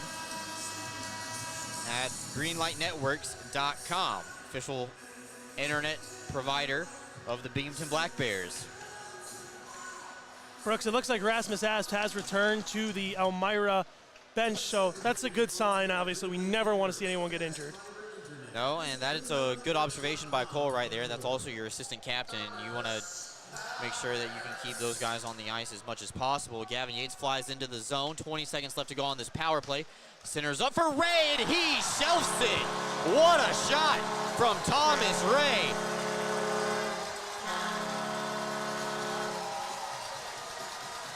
Power play goal, 3-0 Black Bears. Well, Tommy Ray has a knack for scoring against the Elmira River Sharks. He puts one top shelf, or as I like to call it, Brooks, right in the sock drawer. And the razor's edge, like I like to say, sharp tonight. Let's take a look here on your screen. Gavin Yates with a beautiful pass right to the dot, and Razor makes no mistake. But I want to see if we can get a view highlight Austin Thompson on this play. He stands still right on the blue line, sets sort of a pick for Gavin Yates to roll, and he kind of gets this all started with a smart heads up without the puck play. So Binghamton now up by a trio. As Ray picks up his 4th of the season, now up to 8 points on the year. Ivashkin trying to beat out the icing. Collette will nullify that. Held in by Smith. Black Bears looking for more. Smith into the open corner for Jesse Anderson. Low angle shot. As time of the goal is Thomas Ray, 20 seconds in. Primary assist going to Gavin Yates. Now Klink behind the net. Plays it back up to the blue line. Too far in front of his teammates. Loose puck though. Davidson turnaround shot thrown right into the crest of the Angry Bear of Sam Levecchi's jersey. Yeah, that's not one of the smiling teddies that got thrown on the ice tonight, Brooks. That's a nice Angry Bear design by E.J. Worth. And what is that shot really going to try to accomplish there, Brooks? That shot's trying to create a rebound. Davidson knew he was not going to beat Levecchi with a shot that close. Instead, he just throws it off the crest. You get another look at Thomas Ray's goal here. I love the subtle and humble point that he gives to Gavin Yates. Well, Wilson's low angle shot looking for the far corner goes off of the glass and squirts into the neutral zone. Dan Weber is going to join the offense here. Played over for Oliveri. Oliveri's wrist shot blocked by Pozar. Low angle from Oliveri. Tried to bank it off the mask of the goaltender. We've seen that a couple times this year. As Oliveri draws a party from a couple of Elmira players. I believe he also caught a little bit of a whack on the way through. And Oliveri and Elijah Wilson getting very well acquainted with each other. It looks like Elmira's had number 13 circled on their whiteboard before this game. The first time they're seeing Don Oliveri this season. He's only played 2 games, both last week against Danbury. And you can tell that Coach Jurich remembers his former teammate and the prowess he has in this league. So let's take a look at that. So there's the low angle shot. I think they get upset of Logar right there crashing the net into the paint. All right, I can see them taking exception to that. And then it looks like Wilson was still barking at Oliveri after they got separated. Yeah, I think Logar just kind of lost an edge or blew a tire there. I don't think he was intentionally trying to run into the goaltender. He was going for the puck, and I think his legs just got taken out from under him. So off the face-off, Elmira does clear the zone. Binghamton with the puck in their own end. Protecting now a 3-0 lead, 20 seconds in. Thomas Ray scores a power play goal. Binghamton 1 for 1 on the night on the man advantage. Weaver looks that loose change and a nice little self-pass off the wall to keep it away from harm. Fletcher tries to poke this one out, gets past Brett Parker, now 3-on-2 if the Black Bears hurry. Logar joins the rush with Oliveri. Fletcher toe drags and off the crossbar, hit it dead square. And Oliveri with the hit, and then they're going to tag Oliveri with the penalty here. And it looks like Mark Pozar, Mathieu Boilar gonna go. They're shedding all of the gear. Elbow pads going.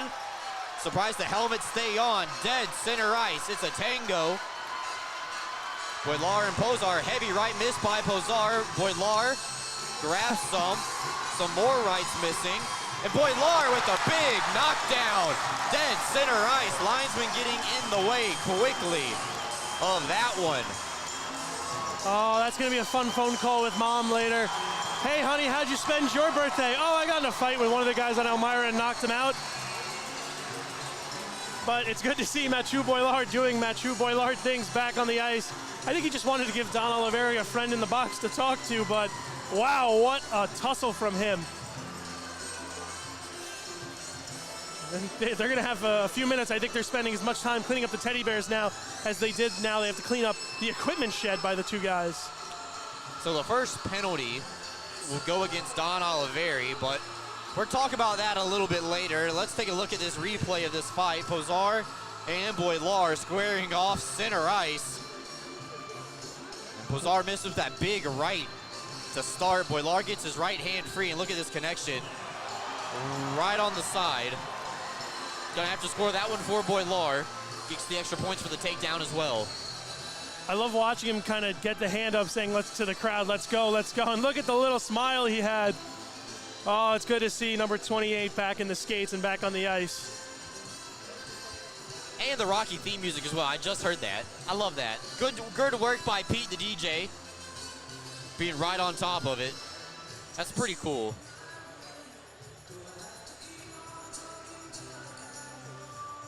There's gonna be some nice extra room on that Black Bear bench, 2 empty seats. So I'm sure the guys will always take that. However, they have to kill off a penalty, so who knows if they'll take that.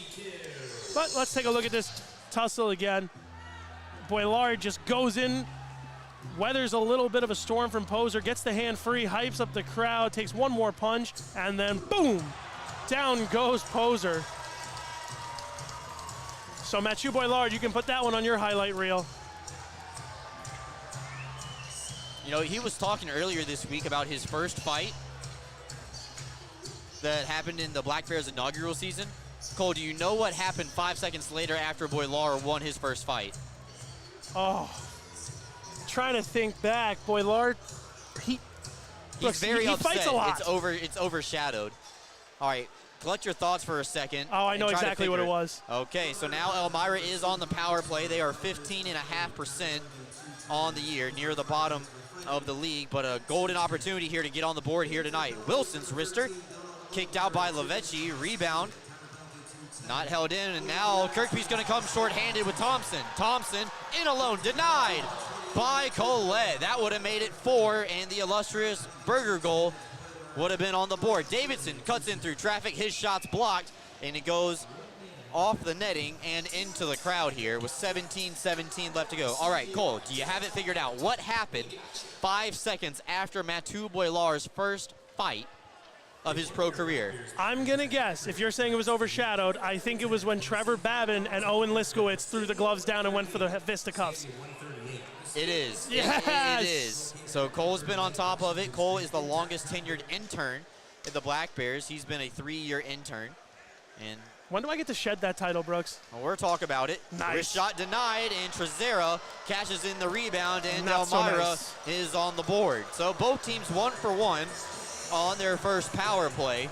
Time of the goal is 2:53, and Elmira has stopped the bleeding for the time being. Yeah, the Sharks trying to smell the blood in the water, instead get the blood out of the water and put their first one behind Sam Lavecchi. He's looking up at the board to see what happened here. It all starts from a shot from the point. He can't handle the rebound, and Tetra just puts it right in the back of the net. I'm sorry, Tezera, right in the back of the net. No mistake, no corner given, and it's 3-1, Brooks. But Black Bears had a nice little rush there in that shorthanded with Tyson Kirkby and Austin Thompson, so definitely still have their legs going. So we'll see how both teams respond. Elmira is on the board. Stephen Klink gets the only assist, 2:53 time of the penalty. And I could have sworn I heard a whistle there, but we play on. This is offsides against the Black Bears as the linesman made the call. And Fletcher was still all the way behind the net, so this will come back out to the neutral zone where we drop the puck with 16:48 left to go here in the middle period. Yeah, the ref was barking. I guess Fletcher didn't hear it because he was ready to play that puck. I think he probably looked up and said, where is everybody? Why do I have a ice all to myself? As I think Don Oliveri kind of just played his hand with a little bit of a spin move he was going to do. So we're going to see Oliveri skate all the way across to the left wing side. Logar will take this face off, and it'll be Bowman who wins this draw back for Elmira, and Fletcher knocks it back into the neutral zone. Black Bears bench wanted a call for tripping as Fletcher had a stick tied up in his skates. No call made, but forces a turnover. Oliveri tries to dance around Bowman, and then a couple of bodies flying in front of the Black Bears bench. Referee will blow the whistle as the linesman is on top of Josh Fletcher and an unnamed Elmira player. Brooks, they had to do it right in the spot that we can't see. Yeah, it looks like it's Austin Pickford. Well, he's been all over the ice tonight, been pesky. So it looks like someone finally took exception, and it was Josh Fletcher. I don't know if they're going to give them fighting here, Brooks. They might give them roughing. I would not believe. Well, it's 4-on-4. So I think they're both going to get a 2-minute rough, because I don't know if, I couldn't really see it from here if the gloves came off. So I don't know. We'll have to wait for Frank Perney to give us the full explanation. So time of those penalties are 3:31. 81 and 4 for their respective clubs. And we go to 4-on-4 hockey, open up the ice a little bit. Yeah, and that benefits the Black Bears because they have some smooth movers with the puck. Gavin Yates comes to mind, Don Oliveri, and of course Nikita Ivashkin, always smooth with that puck. And I'm sure they'll be looking for the heavy shot of number 26 somewhere over by the dot. So after only one penalty in the first period, we have 5 in the second. We're not even 5 minutes in, Brooks. No, we're not. Buckle up. Might be in it for the long run as Klink is asked to come back out onto the ice. It won't be as long as when we were in Danbury on Friday. That's 2, Brooks. That's 2. There you go. We'll allow it. 4-on-4 hockey now. Asp does get around Ivashkin. Stretch pass. Mucha had a man, or had a lane, I should say, but passed behind him on his blind side. Didn't know he was coming. Yeah, now they'll be forced to stay out on the ice. As it looks like the Black Bears will pick the right dot. Strong side, I believe this will be Nikita Ivashkin taking this face-off. We don't see him take many face-offs, Brooks. No, but you don't see Connor Smith take too many either, and it's kind of like pick your poison right there, as you're just going to try to get a 50-50 battle and hope you can win it back to your defenseman. Elmira wins this face-off. Stephen Ford is trying to find Mucha in stride, and a good block by Dakota Bond, one of the 3 Adrian College Bulldogs. Still on this team, as Brendan Stanko now is up in the SPHL with the Roanoke Rail Yard Dogs. Okay, so that puck definitely made it into the safety net and came right back in, but we're going to play on. Smith lost the handle on it, thrown back out. And Binghamton almost get caught with too many men on the ice right there. Very, very close right there. So Wilson dancing around, loose puck, backhander through the blue paint, denied by the Black Bears defense. Levechi recovers back into his crease. 15-20 left to go. Yates throws on the brakes and wraps it all the way to the near goal line, trying to find Gavin. Was Tyson Kirkby on a little bit of give and go action, but Elmira comes back across. Big hit laid on by Dan Weber and separates his man from the puck. And shaken up a little bit behind the play. That was Blake Peavy in his first game of the season with the River Sharks. Brooks, I've been really impressed with Dan Weber. He only played 2 games last year in emergency kind of for the Black Bears down in Detroit, and he's really stepped into this full-time role beautifully. Ford toes the blue line, and penalty coming up against Gavin Yates. Here is his man was way away from the puck, and then Yates is thrown into the wall. Tyson Kirkby takes exception to Asp. Now everybody's going to grab somebody. The linesman's trying to intervene. And behind the play, Stephen Ford still slow to get up.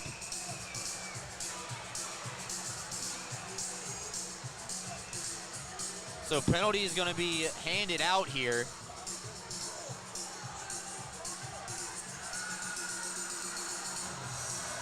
Looks like Rasmus Asp got himself a penalty as well. We know Gavin Yates is going for the to the box. He was the first call, but I think this will end up being... Brooks, are we going to see another 3-on-3 power play? I swear, first 2 seasons here, I didn't see any, and this season we've seen a whole bunch. But I guess we'll sort it out when we come back. That we will. Right back after these messages. Don't go anywhere, folks. More to come here on YouTube.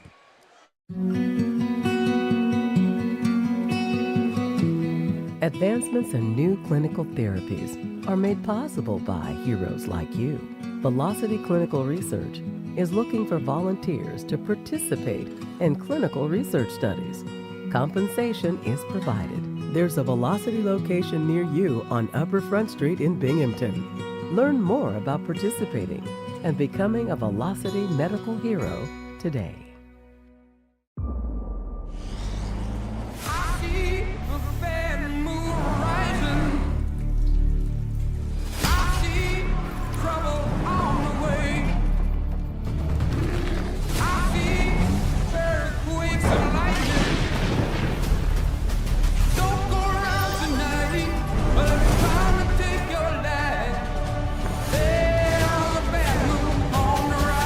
Toyota Trucks. Let's go places.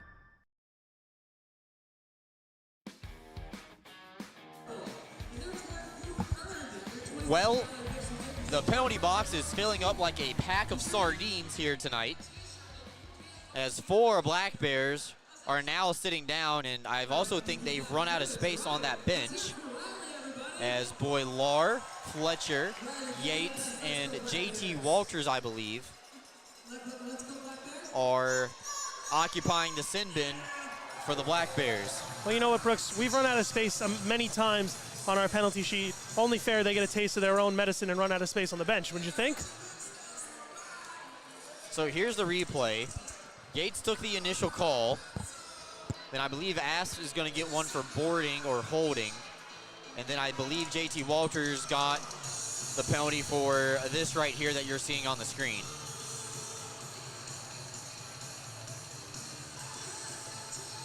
So it looks like we'll have 5 seconds of 4-on-3, and then we'll go to a traditional 5-on-4 power play when Fletcher returns from the box. So definitely going to be interesting, Brooks. Okay, so after all of that, Binghamton has 3 skaters out.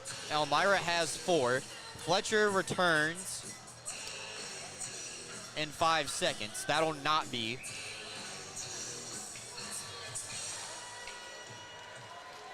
any effect on the power play so far.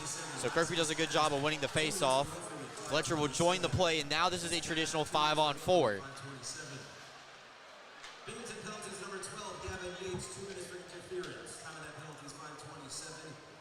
So it's a 5-on-4 traditional power play for Elmira now. They are 1 for 1 on the night. Centered, and Trezera was looking for his second of the night. Cleaned up by the Black Bears, not out though. All the way across, Wilson. His shot kicked out by Lavechi. Couldn't get to the rebound. Pickford gets around Fletcher, back across for Houston Wilson. He settles it down outside the face-off circle. Now on the near board, Pickford from the blue line. High rising wrist shot off the backside of the net. Bond tries to clear it off the glass. Not out. Held in by Houston Wilson. Davidson turnaround shot blocked. And Thompson able to clear. So, Brooks, it sounds like Yates got tabbed with an interference, and then I believe Walters and Asp got tabbed with roughing. Okay, thank you, Cole. So, 45 seconds left to go in a power play for Elmira. This is their second power play of the night. A lot of bodies hanging out in the penalty box still. Stolen away by Logar, trying to go short-handed again. Austin Thompson does have a short-handed shot for the Black Bears. It was denied by Collette. Stone slaps this one out of the zone. Smart play right there. Don't need to force anything. Don't need to be cute, up by 2. And Binghamton, 7 minutes into the period, dumps this the length of the ice.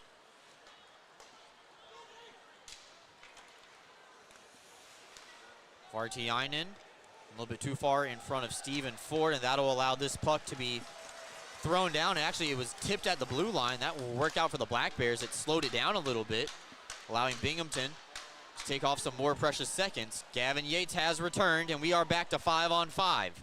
So Elmira falls to 1 for 2 on the night on their power play. Binghamton still 1 for 1. Gullo's tip at the blue line. Nobody home, though, for Elmira. Centering pass is Kink was right on the doorstep, cleaned up by the Black Bears.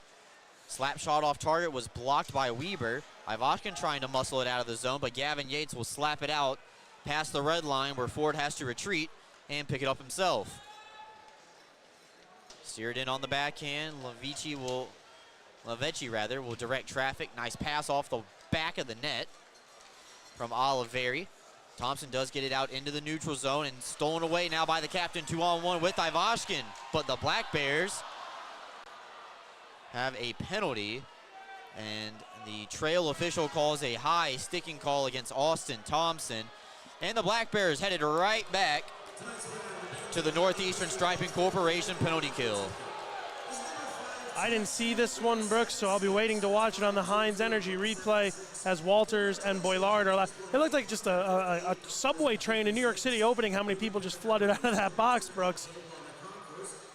Reminded me a little bit of home as Posar, Asp, Boilard, and Walters were all freed.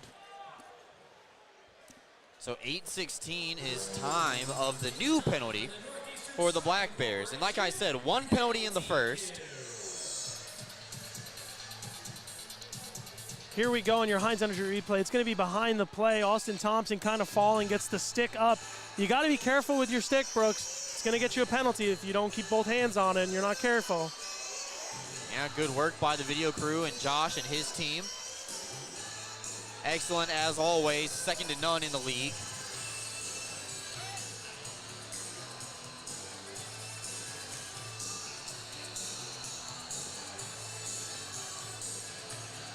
So, Elmira's power play has, I think, seen more ice time this period so far than the 5-on-5 squad.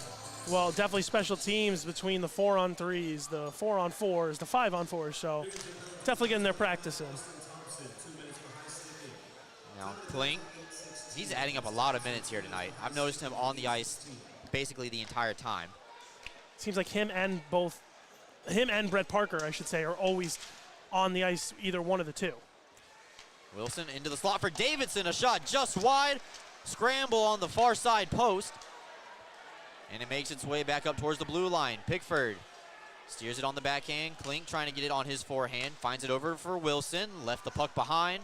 Temporarily blocked by Walters. He inadvertently centered it for Elmira. Now Wilson calms it back down in and out of the face-off circle. Pickford, shot blocked, rebound, denied by Lavecchi, nobody home. For Elmira, Pickford looking for a tip, didn't get it, shot was blocked instead.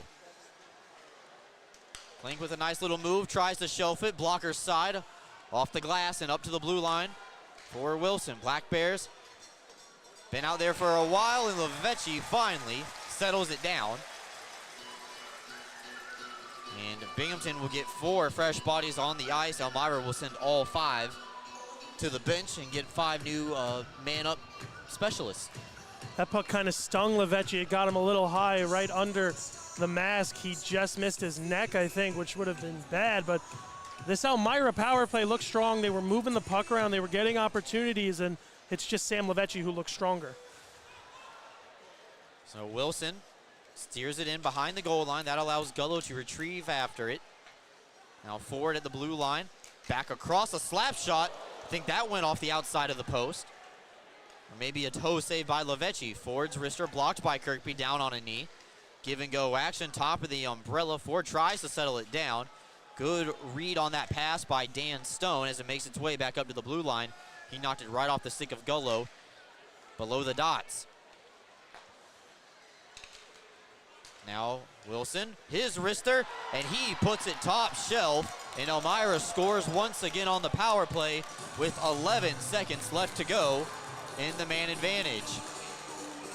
Yeah, they just let Wilson walk in a little too low right by the BAE Systems ad on the ice. Got a nice snapshot and just put it right behind Sam Lavecchi's glove. A howitzer, Brooks, a blink and you'll miss it. Here it is. Wilson just walks in and wires it. And Elmira with some life here, Brooks, only down by 1.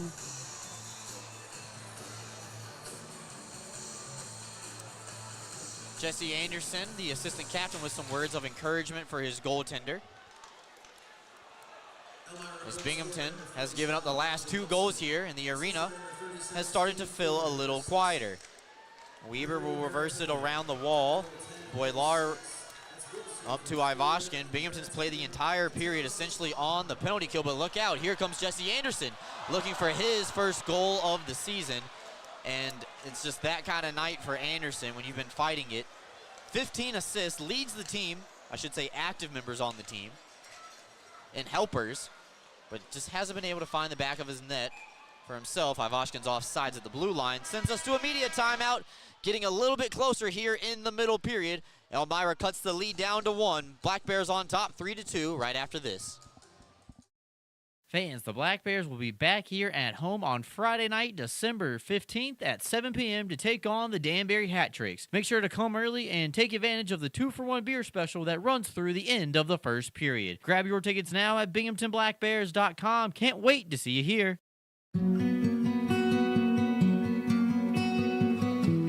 Advancements in new clinical therapies are made possible by heroes like you. Velocity Clinical Research is looking for volunteers to participate in clinical research studies.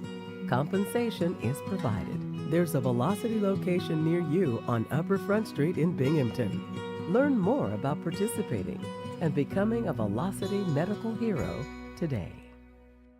All about you make me think of good things. Good day. Like calming tempers down. Good day. And passing them around.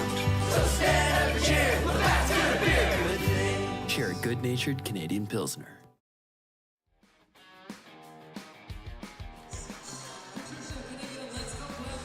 Welcome back in. Second period brought to you by our friends over at Greenlight Networks. Binghamton scored the first goal 20 seconds in, but Cole, that's really where their offense kind of dried up this period. Yeah, the offense has gone kind of quiet. Hard to get anything going when you're playing a man down for most of the period like the Black Bears have. They got to clean up the play here, Brooks, and get themselves back to a nice groove. So shots are evening up. Binghamton still with a slight edge, 21-19 here, and we're just over the halfway point of the second period. Feels like we should already be home by now. This period's been taking a long time as Ray does put that puck back out into the neutral zone. Almost costly turnover onto the tape of Wilson, but Ray skates through. Got moving a little bit too quick, lost the handle on it. He's going to be touching up now as Binghamton was on the delayed offsides. Wilson crossing over with Trezera. And Boylar back out of the penalty box. Gets pushed down by Trezera. But Binghamton couldn't get it out. Davidson shot, tipped, and tied up just like that. Lavechi couldn't hang on to the rebound. And it's tied game 3-3. Bit of a broken play here as the puck hit Fletcher. It bounced off. He wasn't able to corral it, and Elmira becomes the beneficiaries as the shot's thrown on net. It bounces off Sam Lavechi. He thought he had it, fell right down between his legs, and Trezera finishes the job. Here it is in your Heinz Energy replay. Shot comes in, and Lavechi just can't corral it. And Brooks, we're in a whole new hockey game. Black Bears got the first 3. Elmira got the second 3. Shots now dead even at 21 apiece. A minute ago, it was 21-15, so the Black Bears got to get their foot back on that gas pedal. Gavin Yates with the stolen puck and poked wide by Austin Thompson, looking for his first goal of the night. Walters wraps this one back into his own end. Davidson gives chase around it. So after that timeout from Coach Jurich, it was 2-0. Binghamton did score 20 seconds into the period. They've been the better team here in the second frame. It was Thomas Ray, and if I'm correct, Brooks, I believe all 4 of his goals this season have come against the Elmira River Sharks. I'd have to go back and check, but that's a good observation by you, Cole.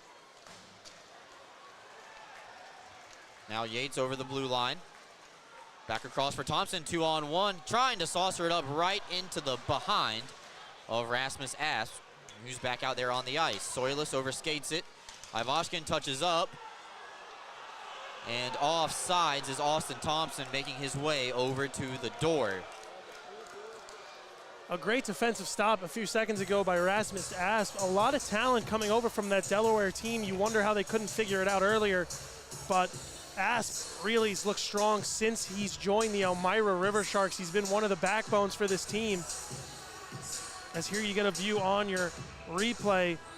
Austin Thompson just not quick enough to get back, and he gets called for offside. So we got a false start on the Elmira winger. Martin Mucho will be asked to enter the faceoff dot now. And check that. It'll be Stravos Soilis instead. Anderson wins it cleanly back to defenseman Dan Stone. D-to-D for Bond. Comes flying in. He has a shot blocked by Asp, who's still putting his body out there on the line. He's blocked a lot of shots tonight. Too many to count so far. Anderson tries to clear, but it will be taken away by Bowman. And now Asp off the wall, too far ahead of Mucha. And off the glass and out. Now Elmira in the process of a line change. Slapped back in. The save was tipped, no icing. Dan Stone playing it back over for Connor Smith. Smith, stretch pass off the wall. Ivashkin in stride, denied by Colette. Ivashkin looking for goal 101. Would not get a better opportunity all night right there. What a pass from Smith off the wall to hit Nikita in stride. Smith tries a quick stop, try to get it around Pickford. And Wilson will come in, spin around Smith. See the Black Bears getting a little frustrated right now. They haven't had really too much offense in this middle period since that Ray goal. Backhanded all the way out of the zone. Bond, make sure it doesn't get past the Black Bears blue line.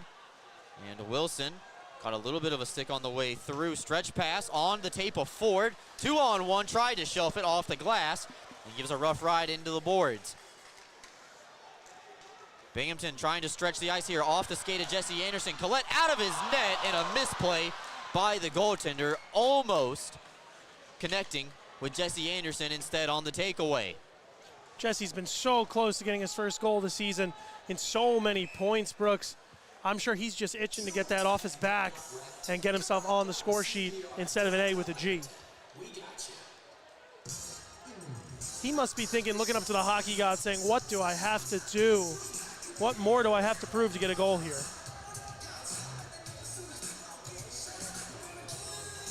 Shots 22-22. And look at this chance by Ivashkin. And a good save made by Collette. High rising wrist shot. Never made it to Levechi. Binghamton trying another stretch pass. Finds the stick of Brett Parker. Turnaround shot. Missing wide. Short side. Vartianen's shot. Blocked. Peavy, Rister, and Levechi with a save. It's a good confidence builder for Levechi. Seemed to be a little rattled there in the middle period, but a good easy save. Maybe calms your young goaltender down a little bit. Yeah, and Levechi really seemed to get rattled, like you said, Brooks, by that first few goals. The first two that went in, he kind of gave that third one up, a little soft goal. He's going to want that one back, but these Elmira River Sharks have been buzzing. You wouldn't be able to tell by looking at the way they played right now that they are at the bottom of the Empire standings. They're playing like a much better team than they are standing-wise.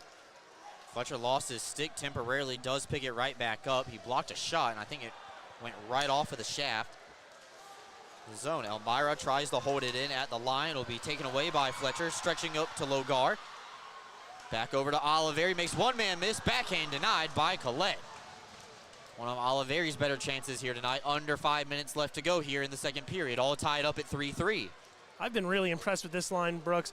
But then again, I am always impressed with a line that has Don Oliveri on it. But Logar and Fletcher have really come out and matched his kind of offensive tendencies. They're known more defensively, but great game for these three.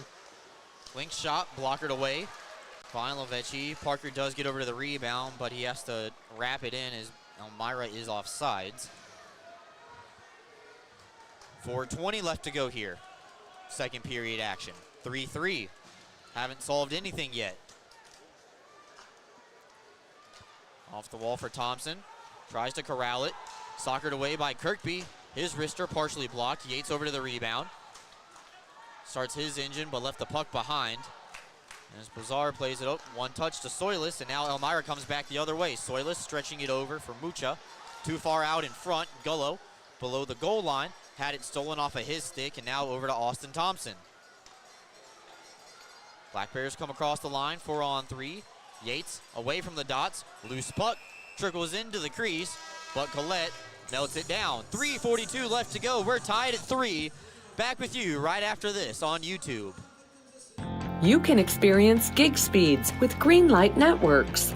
Our reliable fiber connection provides fast, affordable internet, so you can accomplish more in less time. We're expanding coverage in many places in the Southern Tier, and we want to be your internet provider. Visit greenlightnetworks.com and click on Check Availability to see if we're in your area. Greenlight Networks, fast, affordable internet in your hometown. For discounted name brand clothing and footwear for the whole family, Homer Men and Boys Store is the place to shop. In business since 1951, our woman-owned family business is known for treating their customers like family. And there's nothing more important to us than backing every sale with friendly service. Come visit us to see the largest pair of jeans in the world. Come see what we have for you.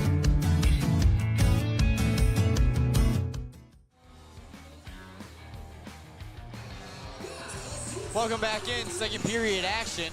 We're tied at 3 here. Binghamton with a couple of good chances there in that last shift, but still knotted up at 3 apiece here. And normally they say basketball is a game of runs, but it's been a game of runs tonight for hockey. Binghamton 3 first, and then Elmira 3 second, and we are all square just like we started. Well, Brooks, in my experience, baseball has been a game of runs, but I think we're talking about different runs. Face-off one back by Kirkby. Rister blocked by an Elmira player out in front. I believe that was Mucha. And it was Soyless give and go, trying to find Mucha down low. Squirts out into the face-off dot. Skated out by Gavin Yates after a poke from Tyson Kirkby. Yates over the line. Backhand over to Thompson. A little bit too late for that pass as it goes between the legs of the forward. And now Elmira can come back the other way. Off the wall to the captain, Tyson. Takes a hit from Wilson right in front of the penalty box door at dead center ice. Liam Anderson's peppered from the front and the back. Elmira does try to come back the other way. In alone, Pickford robbed by Lavecchi, keeping this game tied at 3. Golden opportunity for Elmira to take the lead for the first time tonight. Good to see Sam Lavecchi back on top of his game. What a save by Sam Brooks. If we had Tully's this week instead of last, he would be talking about that. Wow, he gets all the way across his crease. Here it is on your screen. Elmira with a nice entrance into the zone. Pass comes across, and just no space given there by Sam Lavecchi. Rister, top of the crease, no net front presence that time with Pickford's shot from the blue line, and Lavecchi will make an easy save right there. Yeah, he'll take those every day of the week. Brooks, he's not going to mess up opportunities like that. One's fired right at his chest.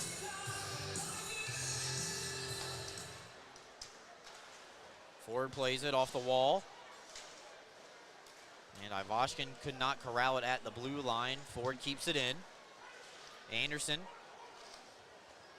plays it hard off the wall for Smith. Too hard, it goes off of his stick, but finds Anderson's stick somehow. Little inadvertent self-pass, it made it all the way around. Now Elmira coming back the other way, 3-on-2. Wilson's the trailer, his shot denied. I believe off the back side of Trezera and into the net, out of play.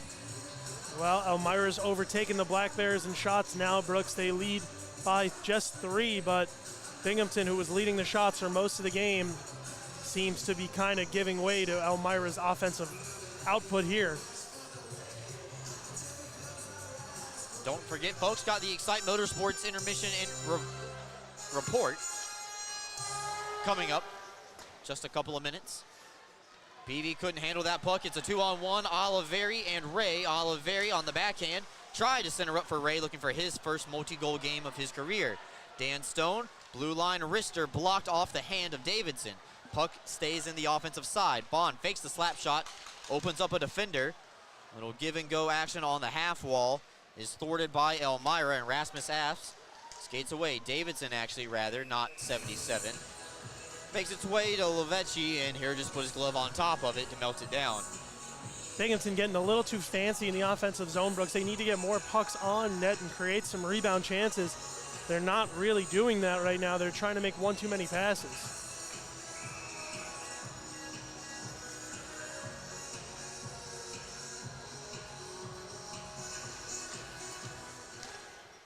Face-off one, as it'll be thrown into the corner by Elmira Boilar. Softly played over to Dan Weber, and Weber will get sent down to the ice. Elmira right back into the zone. Mucha, cross corner dump in, nobody there. Vartiainen holds the blue line, and the puck into the zone. Top left corner of your screen.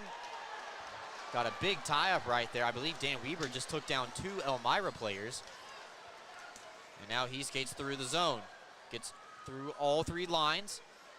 Now on the backhand, Weber holding on to the puck. Boilar was pinching in. And Vecchi comes out of his net to play it over to Oliveri. Oliveri to Ray at the line. Thwarted by Asp, held in by Ray. And then knocked down by Ford. 3-on-3 now.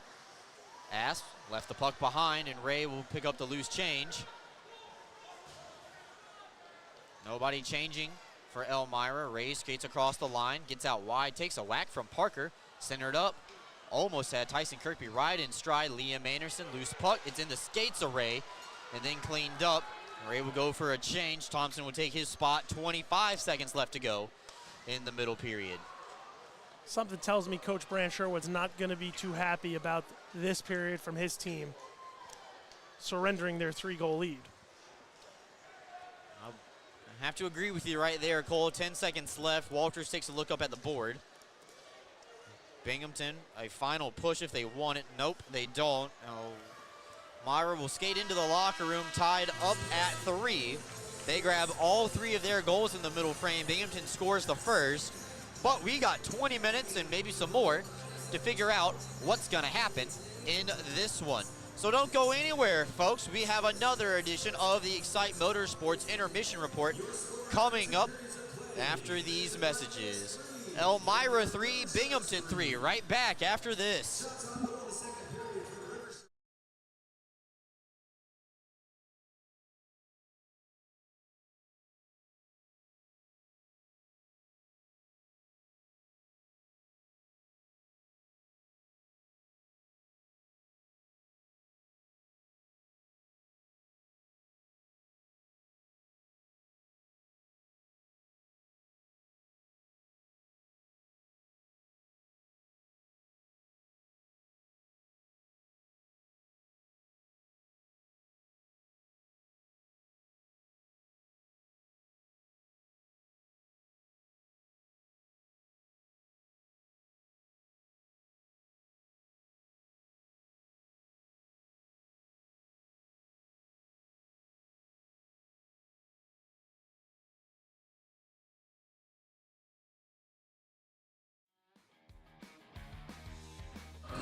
Welcome in for another edition of the Excite Motorsports Intermission Report. Excite Motorsports, proud sponsors of the Chuck-a-Puck promotion and also proud sponsor of the Intermission Report once again this year.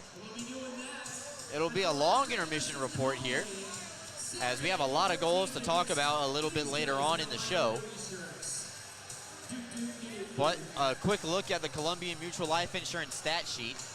Shots on goal now favor Elmira, 28-24 for the game total. Off-ice officials still entering in some final ones here. Period total, 17 shots on goal for Elmira, 6 for the hometown Black Bears.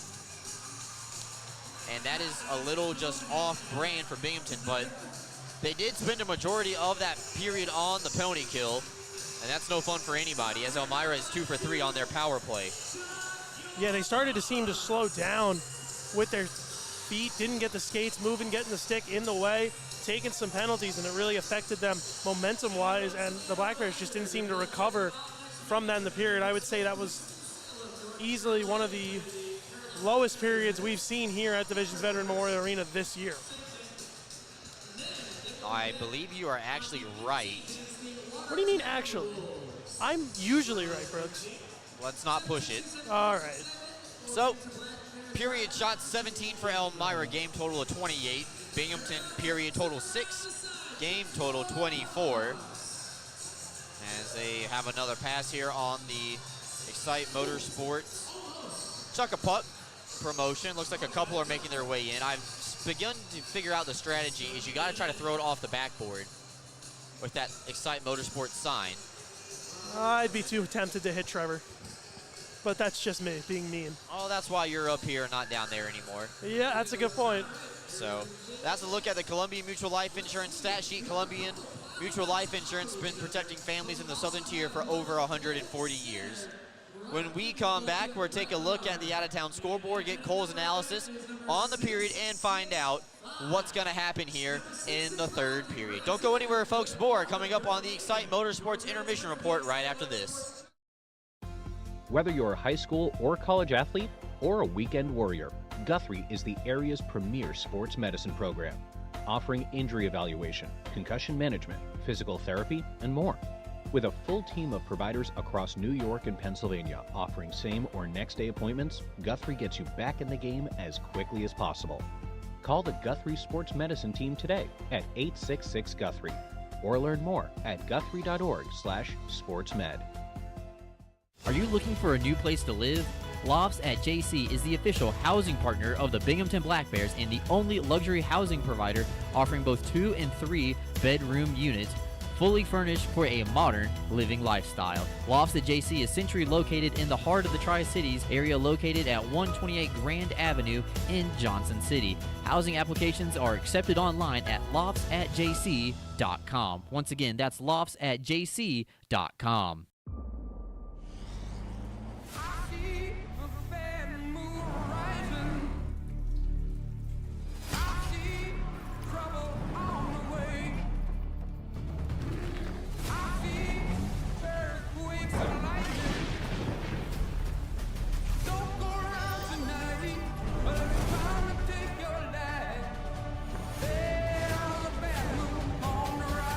Toyota Trucks. Let's go places.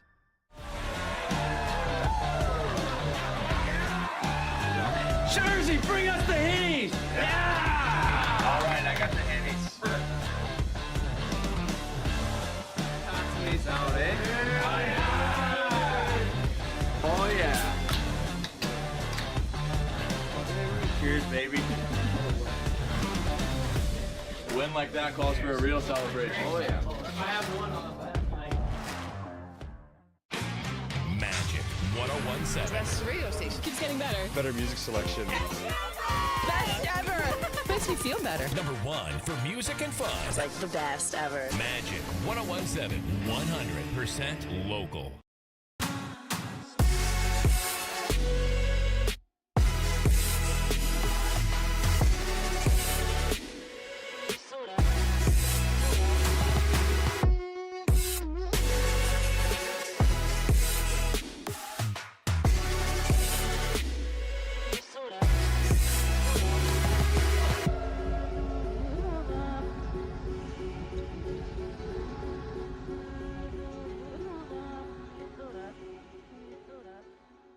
Getting your hands on an all-new CF Moto side-by-side or four-wheeler is now easier than ever at ExciteMotorsports.com. Purchase your next power sports vehicle with our new, easy, and quick online buying experience. Browse inventory on ExciteMotorsports.com. Buy, get approved for financing and e-sign online right from your phone. Ride, have your new power sport vehicle delivered to your home the next day at no extra charge. Browse, buy, ride. Fun starts here at ExciteMotorsports.com.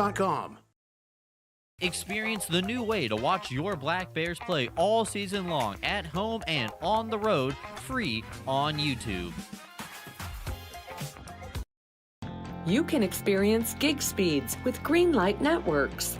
Our reliable fiber connection provides fast, affordable internet, so you can accomplish more in less time. We're expanding coverage in many places in the Southern Tier, and we want to be your internet provider. Visit greenlightnetworks.com and click on Check Availability to see if we're in your area. Greenlight Networks, fast, affordable internet in your hometown.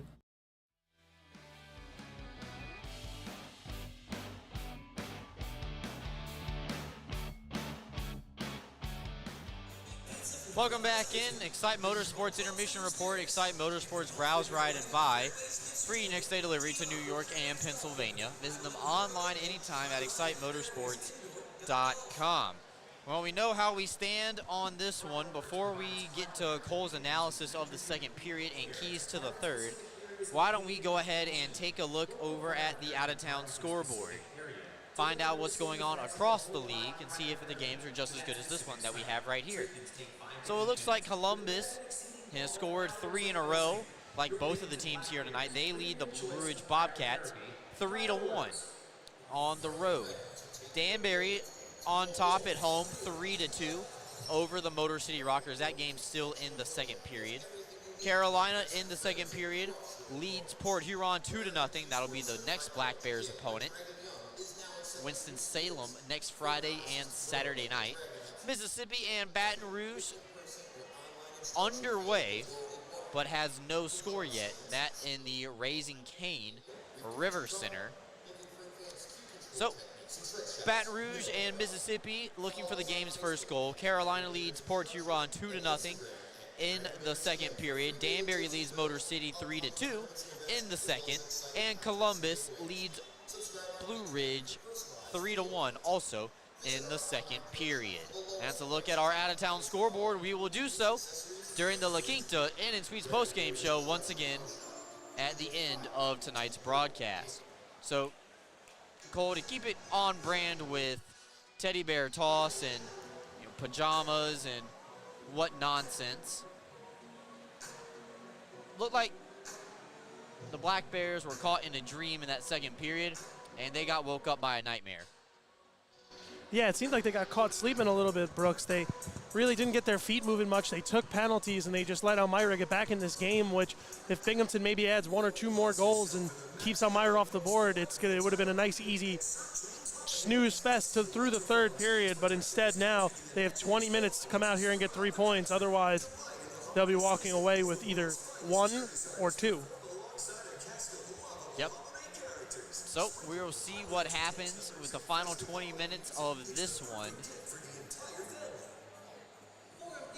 Truth be told, I think Binghamton got caught coasting when they had that 3-0 lead. Granted, I will say that when you spend as much time on the penalty kill as what they did, it's really hard to get any offensive rhythm. I truly believe that the Thompson shorthanded chance and then the Ivashkin chance were like their only real 2 good opportunities to score that period. And not only that, when you start to take penalties, you lose momentum, so you can't get the feet moving. The momentum starts to come out from under you, and the other team starts to gain it away from you. And it looked like Elmira just took all the momentum, all the life out of this building, and it really powered them in that final 15 minutes, and that's why we stand tied right now, Brooks. So 2 power play goals for Elmira, 1 even strength tally. Binghamton, it's the opposite. 2 even strength goals in the power play. Result is from Thomas Ray's 4th of the season. We're taking a timeout. Come back with the Binghamton Hockey Booster Club highlights, getting you ready for the third period of tonight's action. Are you ready to take your billiards game to a whole new level? Dragon Billiards Instruction and Pro Shop has everything you need to impress your friends and crush your opponents. American Q Sports certified coach Kim the Dragon Young is now accepting new students. From novices to pros, the Dragon helps you find your best game with in-person or online instruction available worldwide. Need help with stance, stroke, or alignment and aiming? We've got you covered. Looking for advanced cue control techniques and trick shots? No problem. Follow us on Facebook at Dragon Billiards Instruction and Instagram at Dragon Billiards Kim for free daily tips and drills, upcoming tournaments and events, as well as exciting contests and giveaways. Subscribe on Patreon for personalized video content. Visit our online pro shop for the lowest prices on the highest quality pool cues, accessories, and Dragon Billiards gear. Dragon Billiards Instruction and Pro Shop, breathing fire into your game.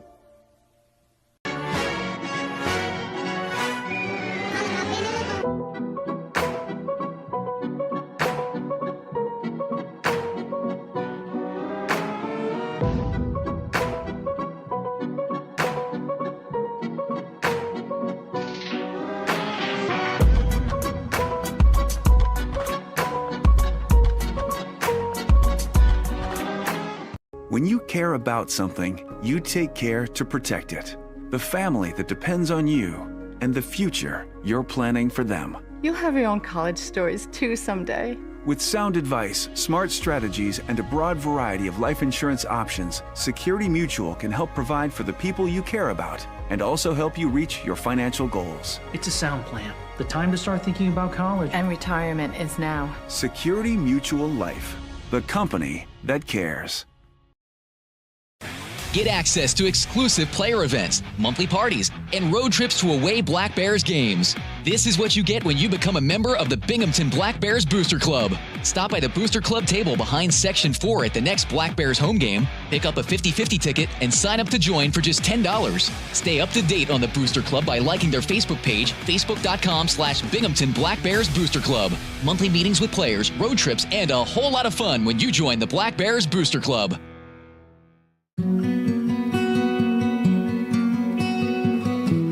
Advancements in new clinical therapies are made possible by heroes like you. Velocity Clinical Research is looking for volunteers to participate in clinical research studies. Compensation is provided. There's a Velocity location near you on Upper Front Street in Binghamton. Learn more about participating and becoming a Velocity medical hero today. Wanting more Black Bears hockey? Season tickets are on sale. Visit binghamtonblackbears.com or call the front office at 607-722-7367 to learn more. You can experience gig speeds with Greenlight Networks. Our reliable fiber connection provides fast, affordable internet, so you can accomplish more in less time. We're expanding coverage in many places in the Southern Tier, and we want to be your internet provider. Visit greenlightnetworks.com and click on Check Availability to see if we're in your area. Greenlight Networks, fast, affordable internet in your hometown.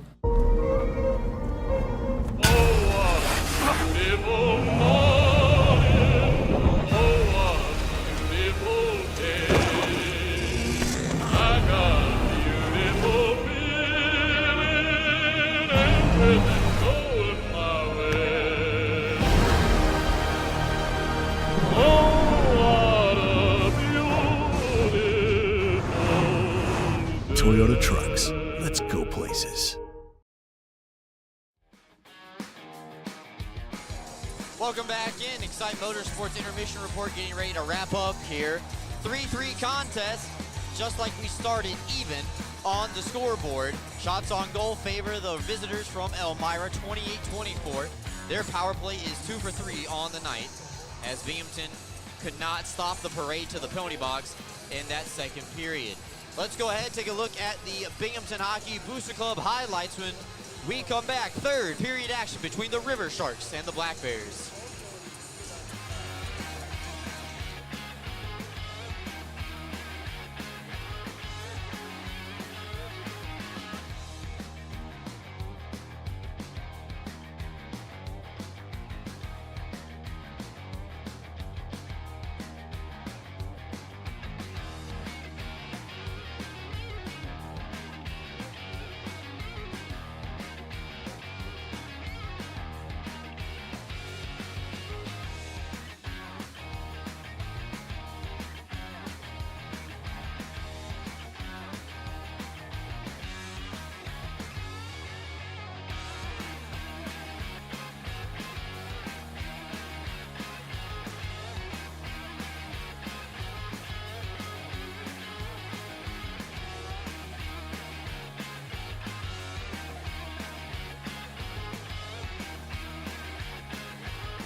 Getting you ready here for the third period. Brooks Hill, Cole Parenti back up in the Jeff Kai's Auto Sales broadcast booth. Ideal Bowling Center is where Binghamton fans love to bowl with money-saving specials all week long. Ideal is a great place for family, friends, company, parties, and special occasions. Ideal Bowling Center, 119 Jennings Street in Endicott. So much more than just your favorite bowling alley. So Cole, how do you think the Black Bears are going to respond here in this third period? Brooks, I think the offense is going to try to come out hard and heavy and really get pucks at the net, at Coletti. That's the way you score goals. You throw pucks at the net and you clean up rebounds. So we'll see if they come out like that, and we'll see if they come out even more physical than they've been in the first 2 periods.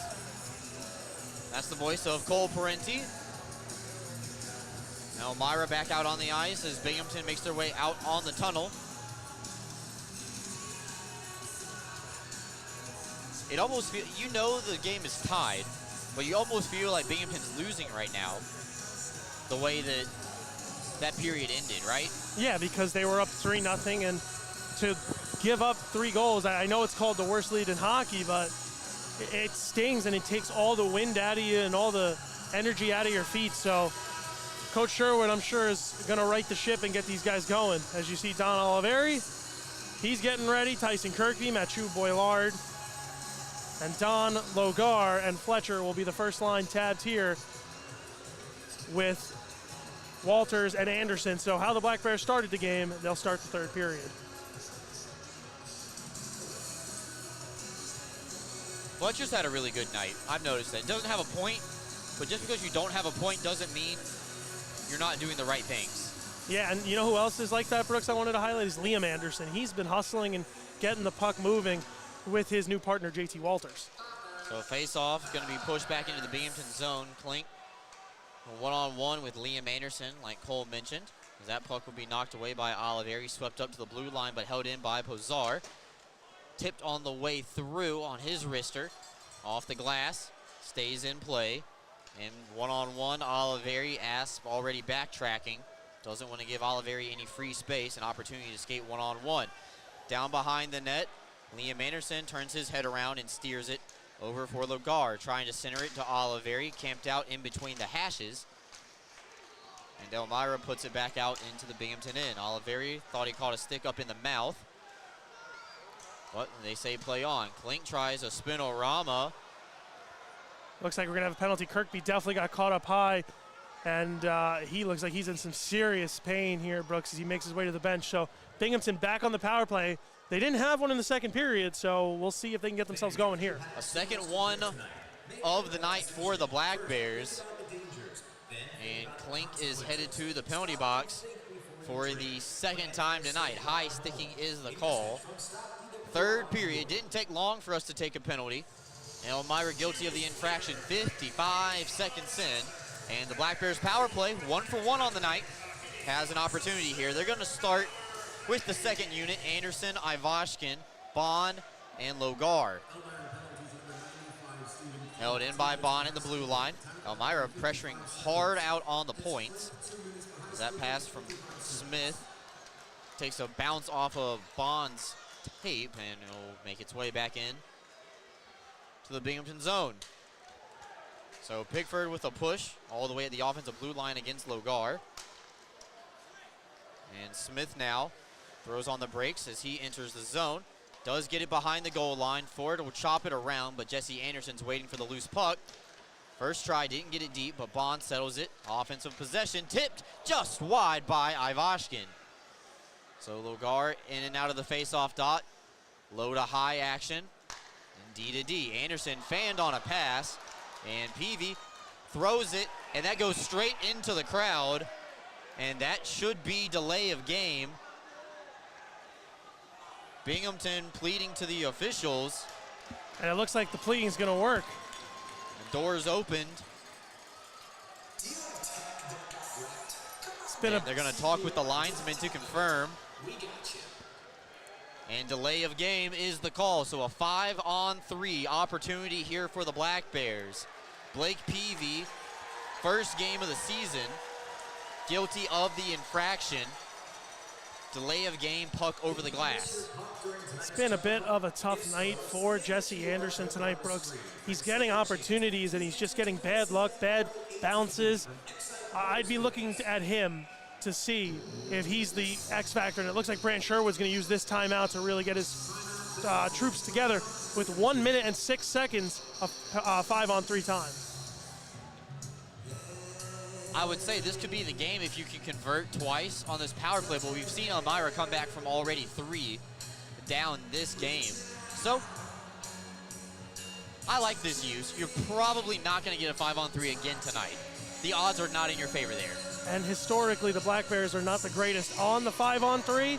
So for Coach Sherwood to get to talk to his club and really tell them what he wants to see is huge. It's going to be Bond, Oliveri, Ray,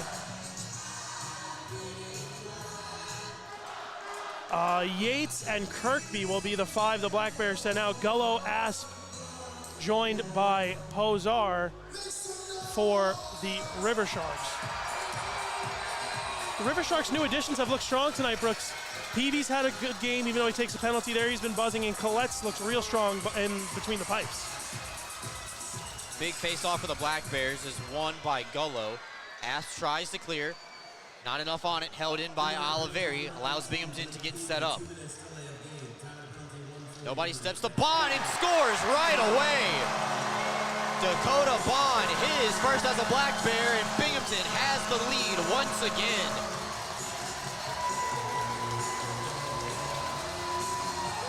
It only took them 11 seconds. Dakota Bond, the final Adrian College Bulldog, to get his first goal here with the triple Bs. He had 8 assists on the season. Now he puts the first one behind the net, and the Black Bears regain their lead with still plenty of time to work at doubling up on the lead.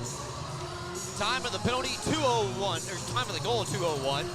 Dakota Bond's first of the season from Oliveri, his first assist of the year as well. So now Binghamton has a minute 43 of a traditional 5-on-4 Henny Hard Seltzer power play.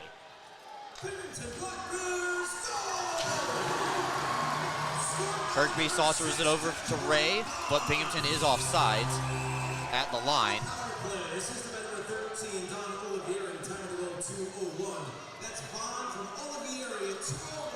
Looks like Frank stuck a little bit in between the pronunciations of Oliveri. He wants to say Olivieri, but he wants to say Olive as well.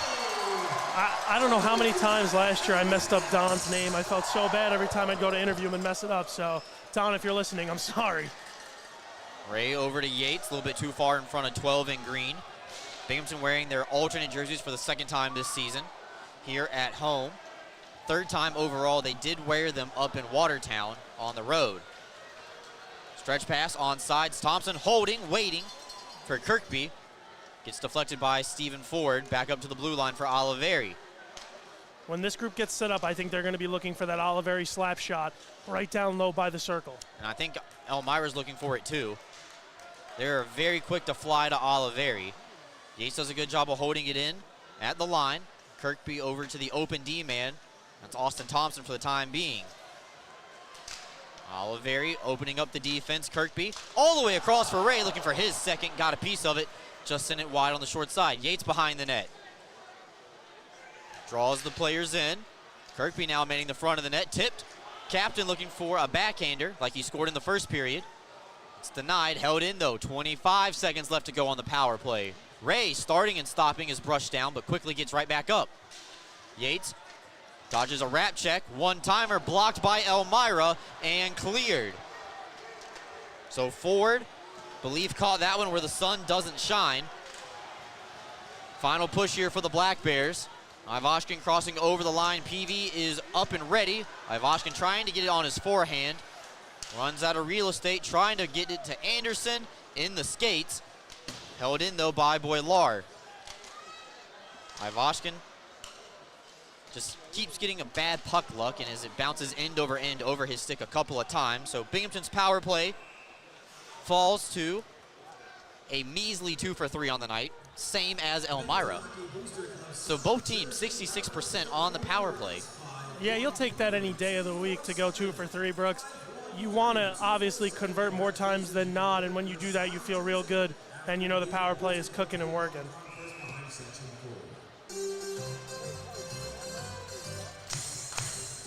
Looks like Jesse Anderson is much more comfortable taking that on the left side with his strong side. He wants to take it there on his backhand. So Binghamton leads 4-3, and we have a false start on the Binghamton winger. So that will not count as a face-off win. I feel for Jesse tonight. He's been getting, just some bad luck. So Smith will just try to push that one forward. Elmira gets over to the loose puck, and Parker does chip it out.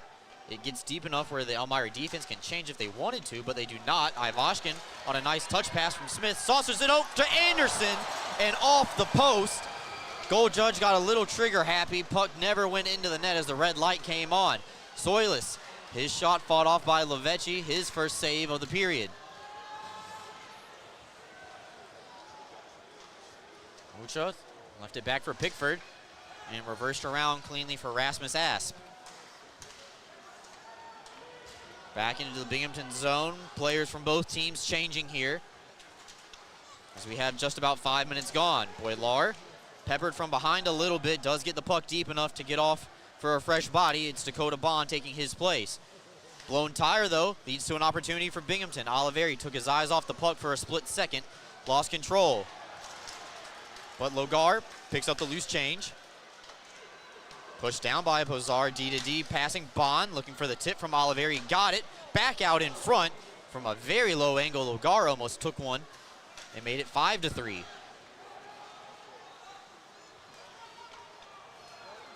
Stretch over to Oliveri. Onside, stays in off the top of the glass. And then Oliveri gives his man a rough ride into the wall. Pozar's been on the receiving end of a couple of bad punches and a couple of heavy hits tonight. Got to feel bad for him a little bit. This is offsides against Tyson Kirkby, who came in a hair early into the offensive zone. Looks like we're good to take a media timeout. 14-15 left to go. Black Bears now leading 4-3 thanks to Dakota Bonds, first of the season. Back with you after this.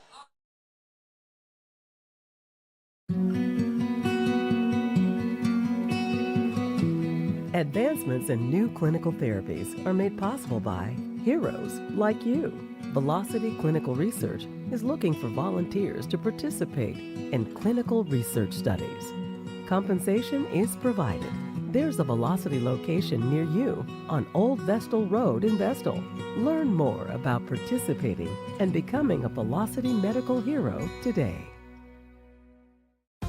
Whether you're a high school or college athlete or a weekend warrior, Guthrie is the area's premier sports medicine program, offering injury evaluation, concussion management, physical therapy, and more. With a full team of providers across New York and Pennsylvania offering same or next day appointments, Guthrie gets you back in the game as quickly as possible. Call the Guthrie Sports Medicine team today at 866-GUTHRIE or learn more at guthrie.org/sportsmed.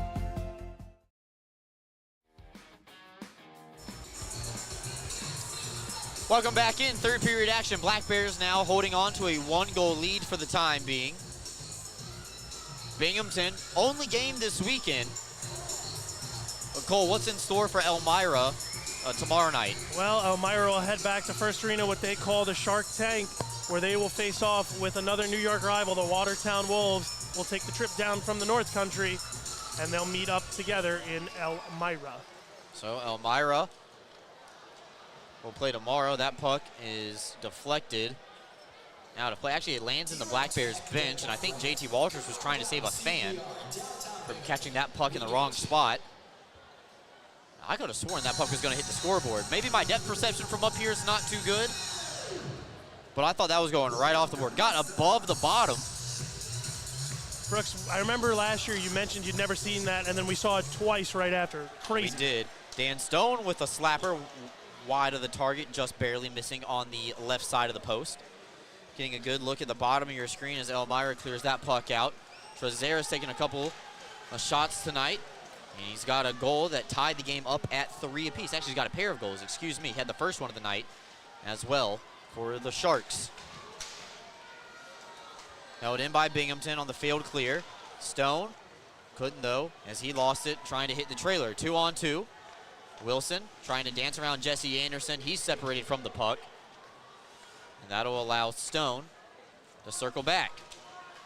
Gavin Yates moving east to west ever so elusively around Stoilis.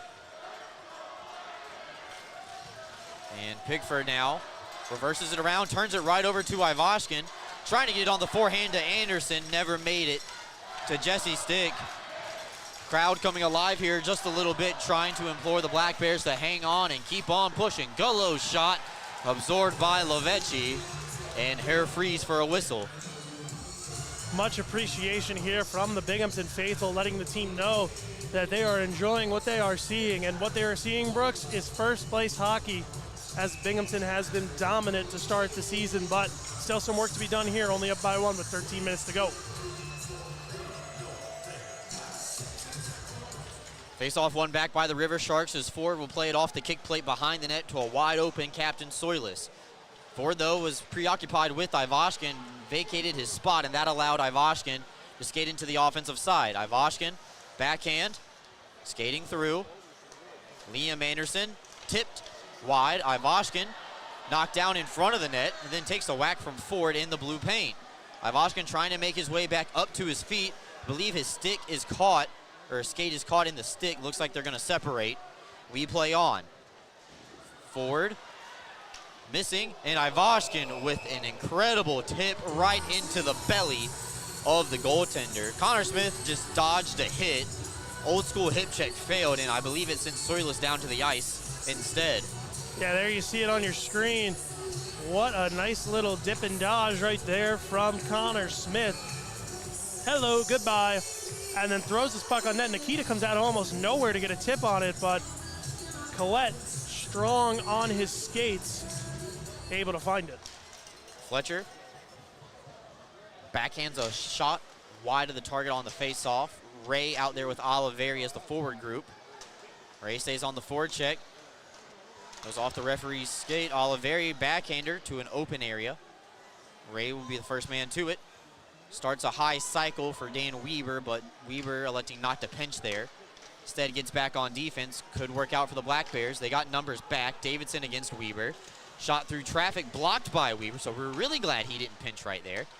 As Lavecchi puts his glove right on top of it, wants a whistle instead of letting Boilard play it, which he is allowed to do so. And pause for a momentary break in the action. Yeah, I think Sam had seen enough of that, so he'll just let everyone reset. Binghamton elects to go with the Kirkby Yates-Thompson line with Boilard and Dan Weber still on the back end. I'll tell you, Mathieu Boilard has looked real strong in his return to the lineup tonight, Brooks, from that lower body injury. I think he probably could have gone Saturday night, but erring on the side of caution, especially when you're not even over the halfway point of the season and you're in first place, is a good coaching move by Coach Sherwood, I think. Better safe than sorry is what I always say. Yeah. You don't want someone to retweak something by forcing them to come back. Especially such an important part of this defensive core like Mathieu Boilard is. Mucha chops it off the glass. Back over to the aforementioned Boilard. Binghamton pulls the puck back in their own zone. Shots in the period are 2 apiece. Kirkby lost his edge trying to avoid Austin Thompson. Look out, 2-on-2. Houston Wilson the trailer. And denied by Dan Stone. Beautiful play by Dan Stone, who just continues to impress here in his pro debut. Yates a toe drag, and Collette will make the easy save. 10:50 left to go here in the third period.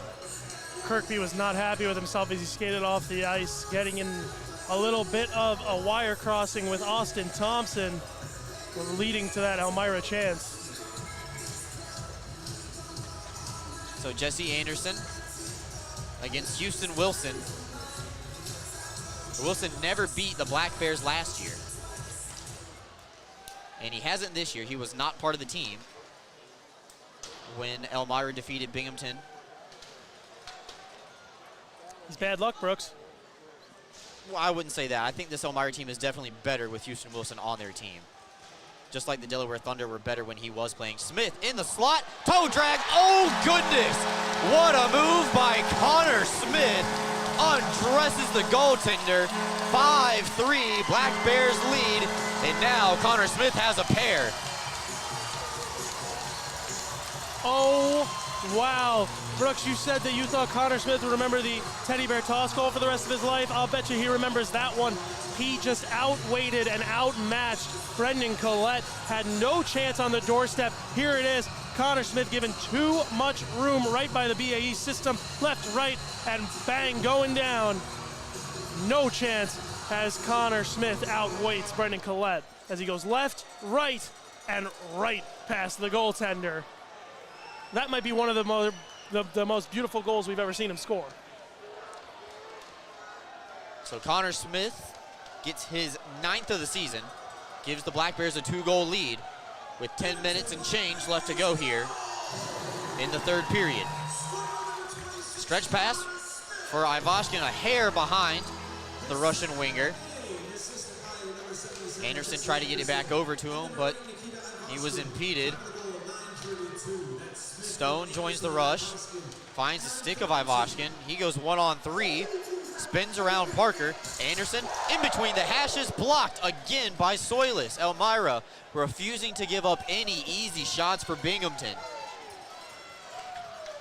Jesse Anderson trying to just buy a goal at this point. He is going to crack through eventually. He's looked real strong with his new line mates. Centering pass over for Gullo, too far behind the centerman. He goes 1-on-1 with Liam Anderson and loses his edge as Gullo. Loose puck finds his Tapolo Gar, plays it backwards.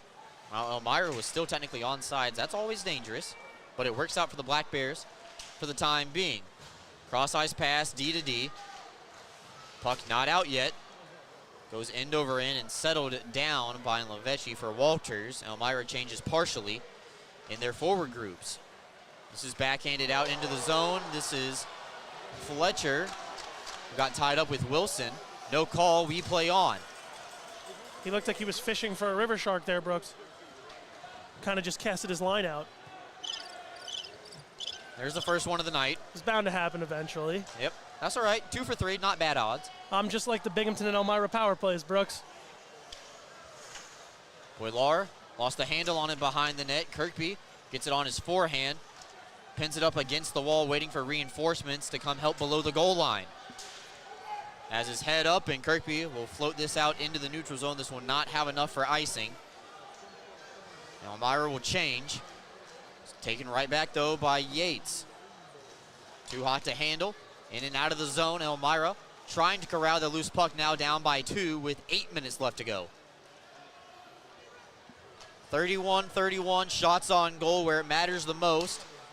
Binghamton 5, Elmira 3. Burger goal has been collected. Now they're looking for the Stadium 138 hat trick from Connor Smith. Did Weber and Anderson just kind of bump heads there, Brooks? They might have. Give and go action just well wide of the net. And then a centering pass goes between the legs of the goalie from behind the play. Never know what you're going to see. A pass going through the legs of the goalie back out towards the blue line. That's why you got to make your way down to the arena, Brooks. Something new every day. It's time for the All right, time to take a timeout. 7:34 left to go. Binghamton 5, Elmira 3. Right back after this. Are you ready to take your billiards game to a whole new level? Dragon Billiards Instruction and Pro Shop has everything you need to impress your friends and crush your opponents. American Q Sports certified coach Kim the Dragon Young is now accepting new students. From novices to pros, the Dragon helps you find your best game with in-person or online instruction available worldwide. Need help with stance, stroke, or alignment and aiming? We've got you covered. Looking for advanced cue control techniques and trick shots? No problem. Follow us on Facebook at Dragon Billiards Instruction and Instagram at Dragon Billiards Kim for free daily tips and drills, upcoming tournaments and events, as well as exciting contests and giveaways. Subscribe on Patreon for personalized video content. Visit our online pro shop for the lowest prices on the highest quality pool cues, accessories, and Dragon Billiards gear. Dragon Billiards Instruction and Pro Shop, breathing fire into your game. Welcome back in. Black Bears hockey still trucking along here. 7:34 left to go. Happy birthday to Mathieu Boilar, turns 22 today. You would think with that full beard, Brooks, he's one of the oldest guys on the team, but Boilard, one of the youngest in comparison, kind of makes me feel young, Brooks, and we're only 2 years apart. Elmira gets the puck below the goal line, and now up to the blue line. Pozar shot wide, looking for a tip. Out in front, none provided. Smith again on the stretch pass for Ivashkin. Touches it up for Anderson. Give and go action. Ivashkin has his pocket picked, and Tracera coming back the other way with Houston Wilson as the trailer. Dan Stone nullifies any opportunity for the Elmira player. I think defensively tonight, I think Dan Stone has had the best game, and as I say that, he blows a tire, but a nice little turnaround. It's a turnover, though. Klink trying to find Wilson down low. This is off the glass and out. Will make the line for icing. So Binghamton will not be allowed to change. But Cole, your thoughts on the defense here for the Black Bears? Oliveri up at forward, and so is Anderson. Boilar back in the lineup, and a couple of the pairings switched up from what last week was.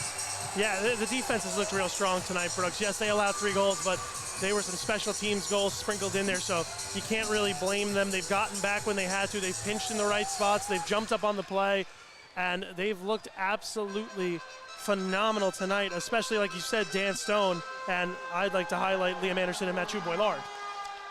Shot denied by Levechi's. Pickford had a snapshot.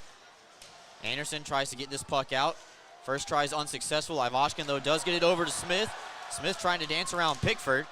Still with control. It's steered aside by the paddle of Collette. But Smith takes it right back from the Elmira defense. He tries a backhander, well wide, stays in, held in by Bond, I should say. Forward, spins around Ivashkin, and he has the opportunity to skate this puck out of harm's way, too far ahead of Klink.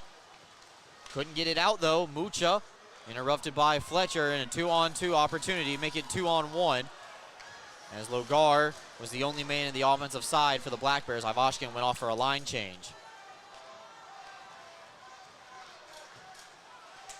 Rays in front of the penalty box, battling with a couple of Sharks. Now Davidson across the blue line. Throws an easy shot on target, and Levechi will snag it out of the air and melt it down. Oh, hello. Some got a little after wrestling match, and one of the linesmen lost his edge trying to separate it. I can't tell who that is from here, Brooks. Try to look at my screen. It's Logar. Seems to be in the middle of everything chippy nowadays. So he knows his role. Oh, looks like some players are headed to the penalty box. Andrew Logar and Houston Wilson.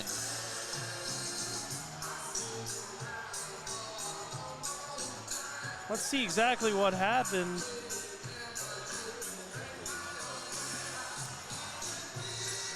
kind of just came out of nowhere. They just met up together right there in the corner and started wrestling. So now they'll both get a nice 2-minute break next to each other. 14:22 time in the penalties. See if anything extra comes of it.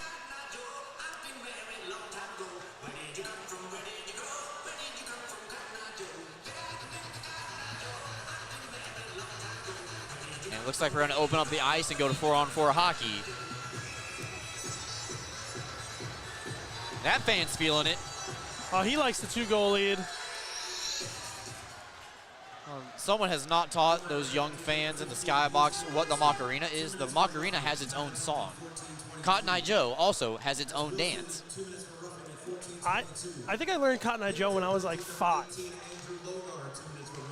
So Soilus now coming back the other way and drifts into the chest of Levechi. His wrister. And just like this song has its own dance too. Brooks, I think the next coach's show at Tully's, we should have you go through all these dances with the fans and let them know what it is. That'll not happen. Come on. But it does give us the opportunity to tell you that the next Tully's Good Times with Coach show is December 12th. It is the final coach's show of 2023. And then we will release the schedule for the 2024 shows in 2024. Can you believe we've done a whole year of shows at Tully's? That's crazy to think back of when I think of the first one. Well, I don't want to think about that one. Oliveri in and out of the face-off dot, blockered away by Collette. Rebound taken away by Kirkby, back over to Oliveri. Toe drag release. And it's deflected behind the net. Back up to Boilar with an assist tonight. Looking for some more on his birthday. One-timer blocked by Trezera, and he cleans up the rebound, puts it back into the Binghamton end. Time not on the side of Coach Jurich as we start to go down the stretch. It's in the skates of Oliveri. He's peppered from behind. Binghamton, though, couldn't clear. Low angle shot, side of the net. Boilar to an easy rebound. And he turns it over. Mucha back up to the blue line. Look out. Binghamton trying to get this puck out. And Weber from down on a knee kicks it into the corner. Boilar off of the stick of Weber. Does get it deep enough where Weber can go for a line change. Still 4-on-4 for the next 30 seconds. Gullo across the line. Outside shot blocked by Stone. Off the referee. Behind the net. And batted out of midair by Boilar. Yates up to Thompson. Now Thompson skates across all three lines. Wait for some friends. Yates is coming. His shot looking for the high blocker. Drifts wide. Bond. Little head fake gets around Muka. Looking for more. Thompson off the mask. And into the net and into the first row. Barely creeps through the hole and takes us to our final media timeout of the night. Binghamton 5, Elmira 3 going down the stretch here in the 607. Right back after this.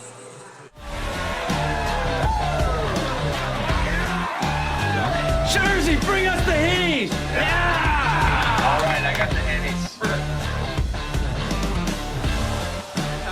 Out, eh? Oh, yeah. Cheers, baby.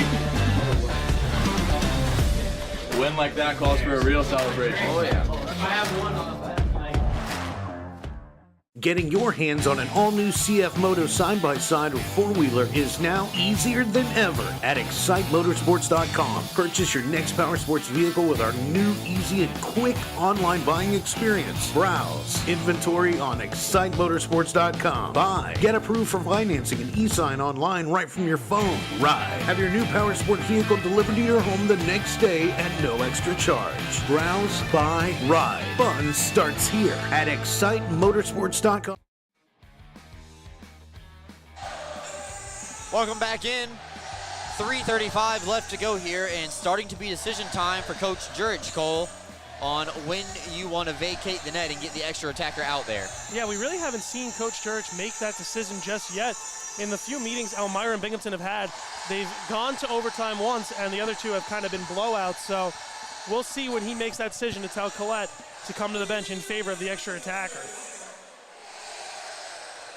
That's Cole Parenti. I'm Brooks Hill. Next Black Bears broadcast will be from Winston-Salem, North Carolina at the State Fairgrounds Annex. That game is scheduled to start at 7:35 Eastern against the Carolina Thunderbirds. So, Brooks, we know you're from North Carolina. How far is the Winston-Salem and Fairgrounds, right? That's what it's called. How far is that from where you grew up? About an hour, 20 minutes. So I have a lot of friends and family coming Friday night to the game. My parents are staying in the team hotel. Don't know how I feel about that. But, oh well, I can't control it. That's what happens when you move 8 hours away from your parents. Can't really just dictate what they do. But very thankful for the Thunderbirds' generosity in helping me get some tickets for next week's game. But we got to finish this one up here first before we get there. This is dumped in. Collette has no choice but to play it, as it would have been too close to try to take a chance on icing. Pickford with a little bit of a head-to-head with Jesse Anderson, and Anderson not backing down even though he's outsized in that matchup. No, Jesse not the guy to back down. No matter what size it is, you could be 6'9" out there on the ice, and Jesse's going to get right in your face. He's not scared of anyone. There's a reason there's an A on his chest. And now those two do have a hold of each other. And a linesman separating Ivashkin and Ford.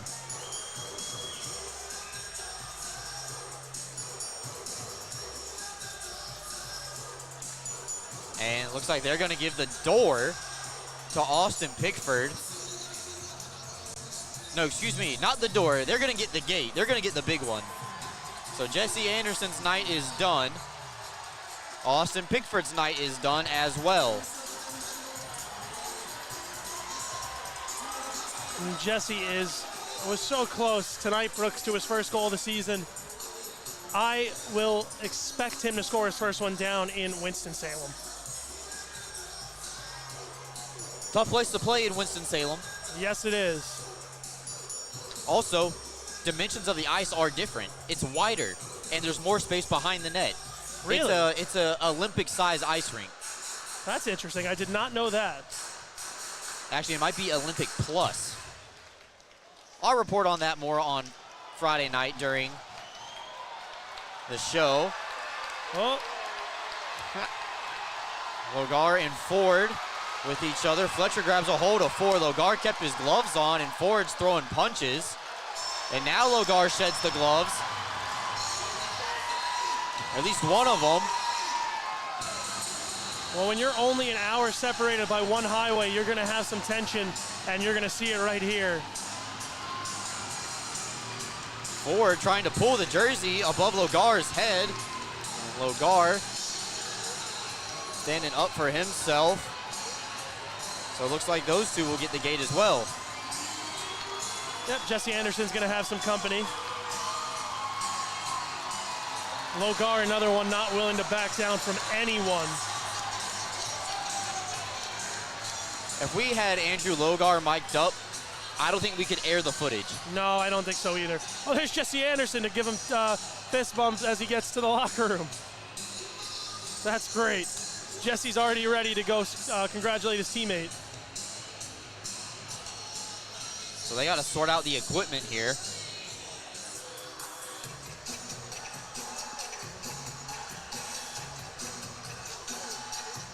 Gives us the opportunity to tell you that the next Black Bears home game, December 15th, against the Danbury Hat Tricks. Friday night game. 2-for-1 beers. I was about to say, as our friend Trevor likes to say, 2-for-1 beers, baby. Okay, so Friday night against Danbury, Saturday night against Watertown. So 2 home games next week, 2 different opponents. Danbury Friday night, Watertown on Saturday. That's always nice. You get 2 different looks, but you don't have to travel. And you love when you don't have to get on that bus. You can come to your home barn, home fans, home cooking, and a nice home sleep. You would not be able to tell Coach Sherwood's team's up by 2 from the look on his face. He still doesn't look satisfied with his club right now. No, he's been doing that. As we also get a look at Tom Reynolds reaching over the bench to communicate with some players. Coach Sherwood said his goal for this year is to try to not get as animated behind the bench. And he says he tries to model it after some NHL coaches. They score a goal or they give up a goal and you wouldn't know anything happened. They just stand there like a statue. Yeah, we could see Coach Sherwood try. We know, though, he loves to show off that big smile he has. That's true. And we know that he can have his other moments. But he's trying. He's trying. That's all that matters. So we've had 2 more players escorted to the door. Stephen Ford and Andrew Logar. And Logar actually told me that he used to play juniors against Ford. So they've been going at it for a couple of years. No love lost between those two tonight, definitely. So this face-off tied up, still within reach for Elmira. They've scored 2 goals in 2 minutes here earlier tonight. Fletcher throws a shot on target, give and go with Ray. Boylar's wraparound chance is denied. Offsides is Elmira at the line, and that'll pause the action once again. The net was vacated, but Collette going back to his crease. So at least we'll get a halfway start. To answer the question, about 3 minutes for Coach Jurich.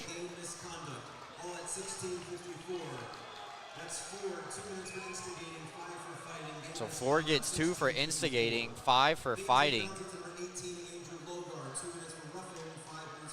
And Logar gets the extra 2 for roughing. There goes Collette. And now the extra attacker starts to make its way out onto the ice. Ray into the corner, brushes off a hit from Klink. Ray trying to whack that puck out of the zone. Binghamton okay to ice a puck now, up by 2. Got to make Elmira score twice. Mucha, back check from behind. Can they clear? And it goes off the top of the net. Held in by Asp. Back across from Mucha, fanned on it.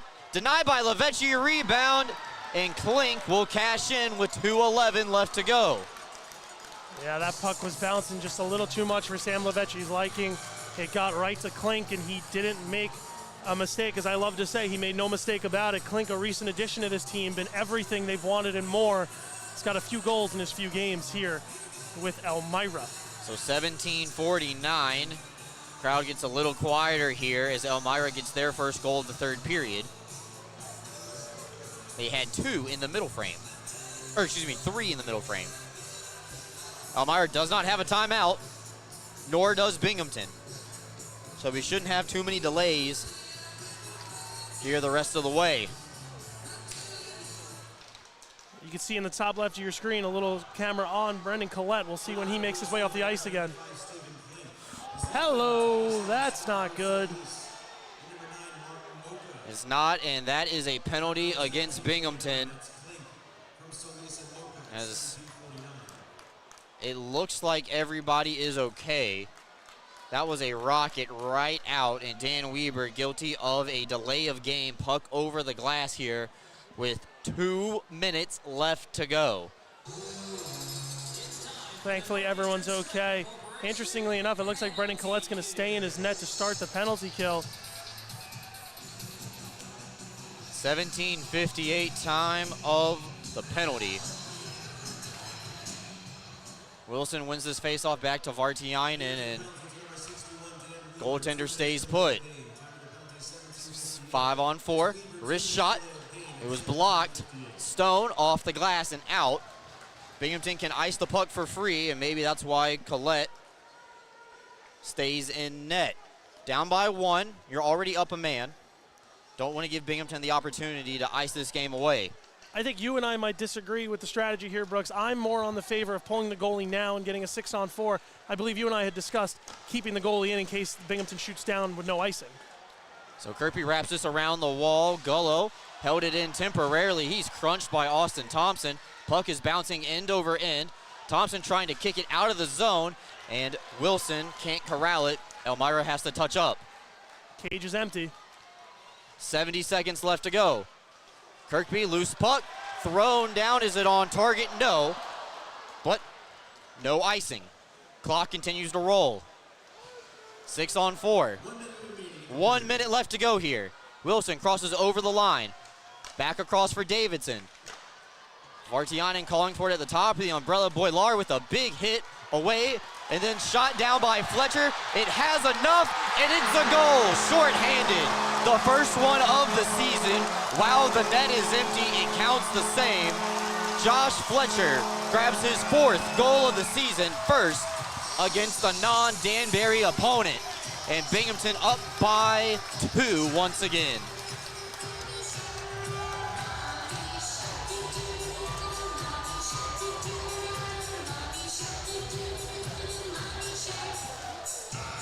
Well, Fletcher just gets that puck out and away. It had enough gas, had enough English, had enough target.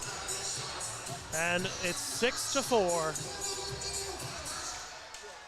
Wilson's not done yet, though. He's trying to get over to the loose puck, get around Dakota Bond.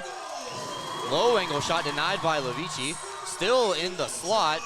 Look out, still got time. Collette stays in the net as this is cleared. Smith takes a rough ride, gets up to his feet, though. Soilis and Kirkby with a couple of pushes for each other. Boilar with some words for Wilson as this puck gets dumped right back in. 10 seconds left to go. Binghamton will pick up another 3 points at home. And they have gotten points in every home game this season.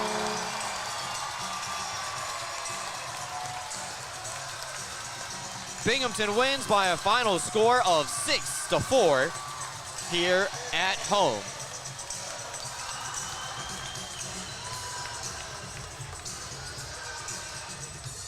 And happy birthday, Mathieu Boilard. You get a nice win, 3 more points in the standings. And the Black Bears take down the River Sharks 6-4 here on a Friday night in the 607 Southern Tier. Take a timeout, come back. La Quinta Inn and Suites postgame show. Black Bears win, final score 6-4. they pick up their 11th win of the season.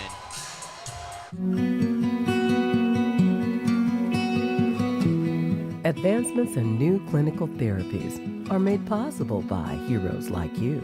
Velocity Clinical Research is looking for volunteers to participate in clinical research studies. Compensation is provided. There's a Velocity location near you on Upper Front Street in Binghamton. Learn more about participating and becoming a Velocity medical hero today.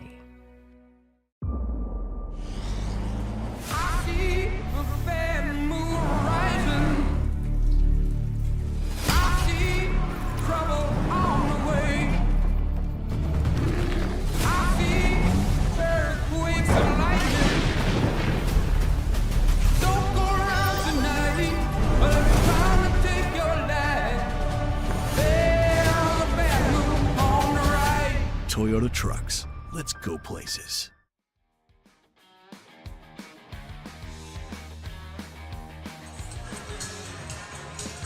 Getting a look at the final Black Bears skating off on the ice here tonight. Welcome into the La Quinta Inn and Suites postgame show.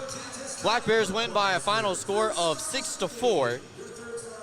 And before we get to the 3 stars of the night, as they make their way around the locker room door, Cole Binghamton kind of takes control in the third period with some more offensive zone time, but special teams really the name of the game tonight. Yeah, 100% agree. As you see Sam Levechi, second star of the game, come out. Your best penalty killer is your goaltender, and Sam was phenomenal tonight. So what a performance by him and by this man who's coming out right now.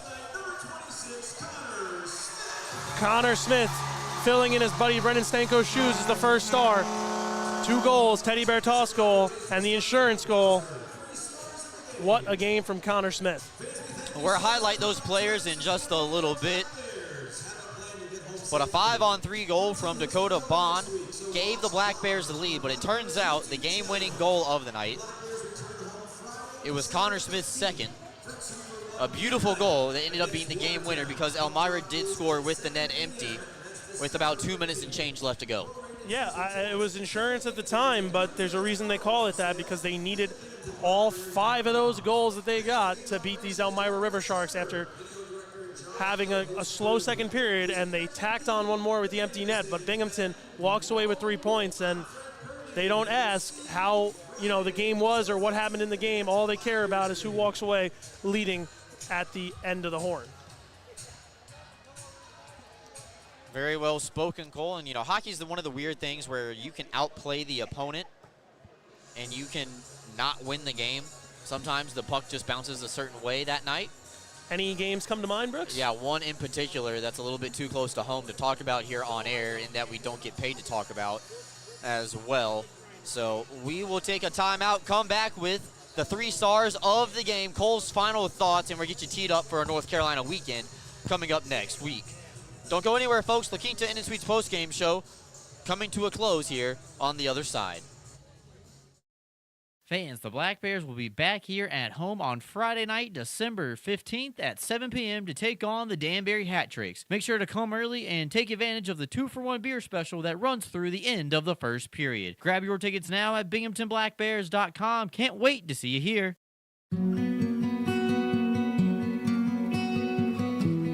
Advancements in new clinical therapies are made possible by heroes like you. Velocity Clinical Research is looking for volunteers to participate in clinical research studies.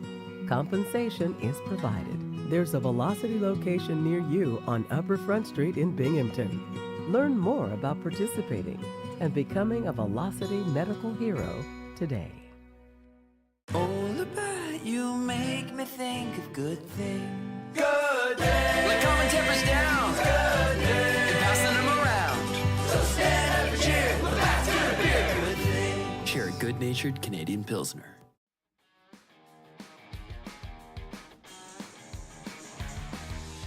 Welcome back in La Quinta Inn & Suites postgame show here, wrapping up tonight. Before we send you off into the night, let's talk about the Columbia Mutual Life stat sheet. Final count, shots on goal do favor the home team And, excuse me, I'm sorry. I was looking at the bars on the screen. That's my fault. That's unprofessional. Got to be better. 39 for Elmira, 37 for Binghamton. Binghamton 13 shots in the third period. Elmira had 11. Goals in the period, 2 for Binghamton, 1 for Elmira. Came with the extra attacker, and the final goal of the night technically is an empty net shorthanded goal for the Black Bears, scored 4 on 6. 3 stars of the game tonight here, brought to you by Rocco Testani, Budweiser.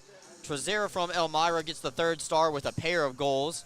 He scored the first to get Elmira on the board and the 3rd to tie the game up at 3. Jesse Anderson picks up assist number 15 and 16 on the year. Now he takes over Brendan Stanko's spot for team lead in assist.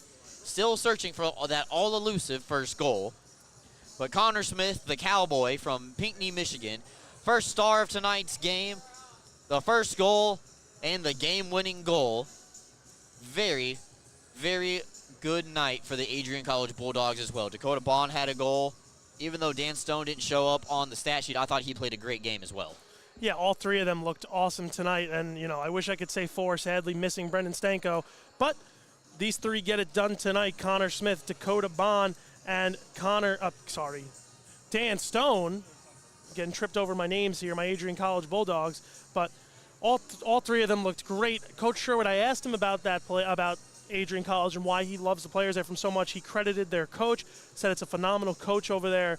A really great program, and, it really shows with the players that we've gotten from that team and that school. Yep, the Adrian College guys doing really good this season. Brendan Stanko now with the Roanoke Rail Yard Dogs and the SP. We wish him luck, but always welcome him back with open arms. Bond now, a goal and 8 assists on the year. That's unofficial, of course. I didn't get the final assist on the night for a couple of goals. Make sure to tune into the Black Bears website for the full recap of tonight's game. Let's take a look at the out-of-town scoreboard before we head home here tonight. Elmira falls to Binghamton 6-4. We knew that. Columbus leads Blue Ridge 5-3 in a 2-goal game in the third period. Motor City Danbury tied at 4 with, Cole, I believe you pulled that game up. How much? We got under 5 minutes left to go in the game between the Rockers and the Hat Tricks. In the third period as well, Port Huron is on the board. They trail the Thunderbirds 2-1. And the Baton Rouge Zydeco have a 2-1 lead over the Mississippi Seawolves at the Raising Cane Center as well. So 2-1, Baton Rouge leading Mississippi. Carolina leads Port Huron 2-1. Tied at 4, Motor City and Danbury. And River Dragons over Bobcats 5-3 with about 5 minutes left in that game as well. Cole, your final thoughts on the night before we send it off and get ready for a weekend away from home. My final thoughts is that it was a bit of a sloppy game for Binghamton, not really one that you're going to ride home about, but you get the 3 points out of it, and you can feel good about that as you go down to a very tough arena in Winston-Salem. And Brooks, this is going to be it for me for a little while. I will be out for the next 6 home games, but I will see you in Danbury the next time the Black Bears are down there. That we will. We want to congratulate Cole on wrapping up his 3rd semester of getting credit for this Black Bears internship. I hope I said that right. He's a 3rd-year intern and looking to get him on staff here in the near future. So we're going to dot some I's and cross some T's and hopefully get that squared away so we can have Cole back here at home come January 2024. So for Cole Parenti, super producer Peter, always excellent on the 1s and 2s, didn't miss a mark tonight. Josh and his video team, social media, EJ doing graphics. I'm Brooks Hill signing off for everybody with the Binghamton Black Bears. Teddy Bear Toss night is a success.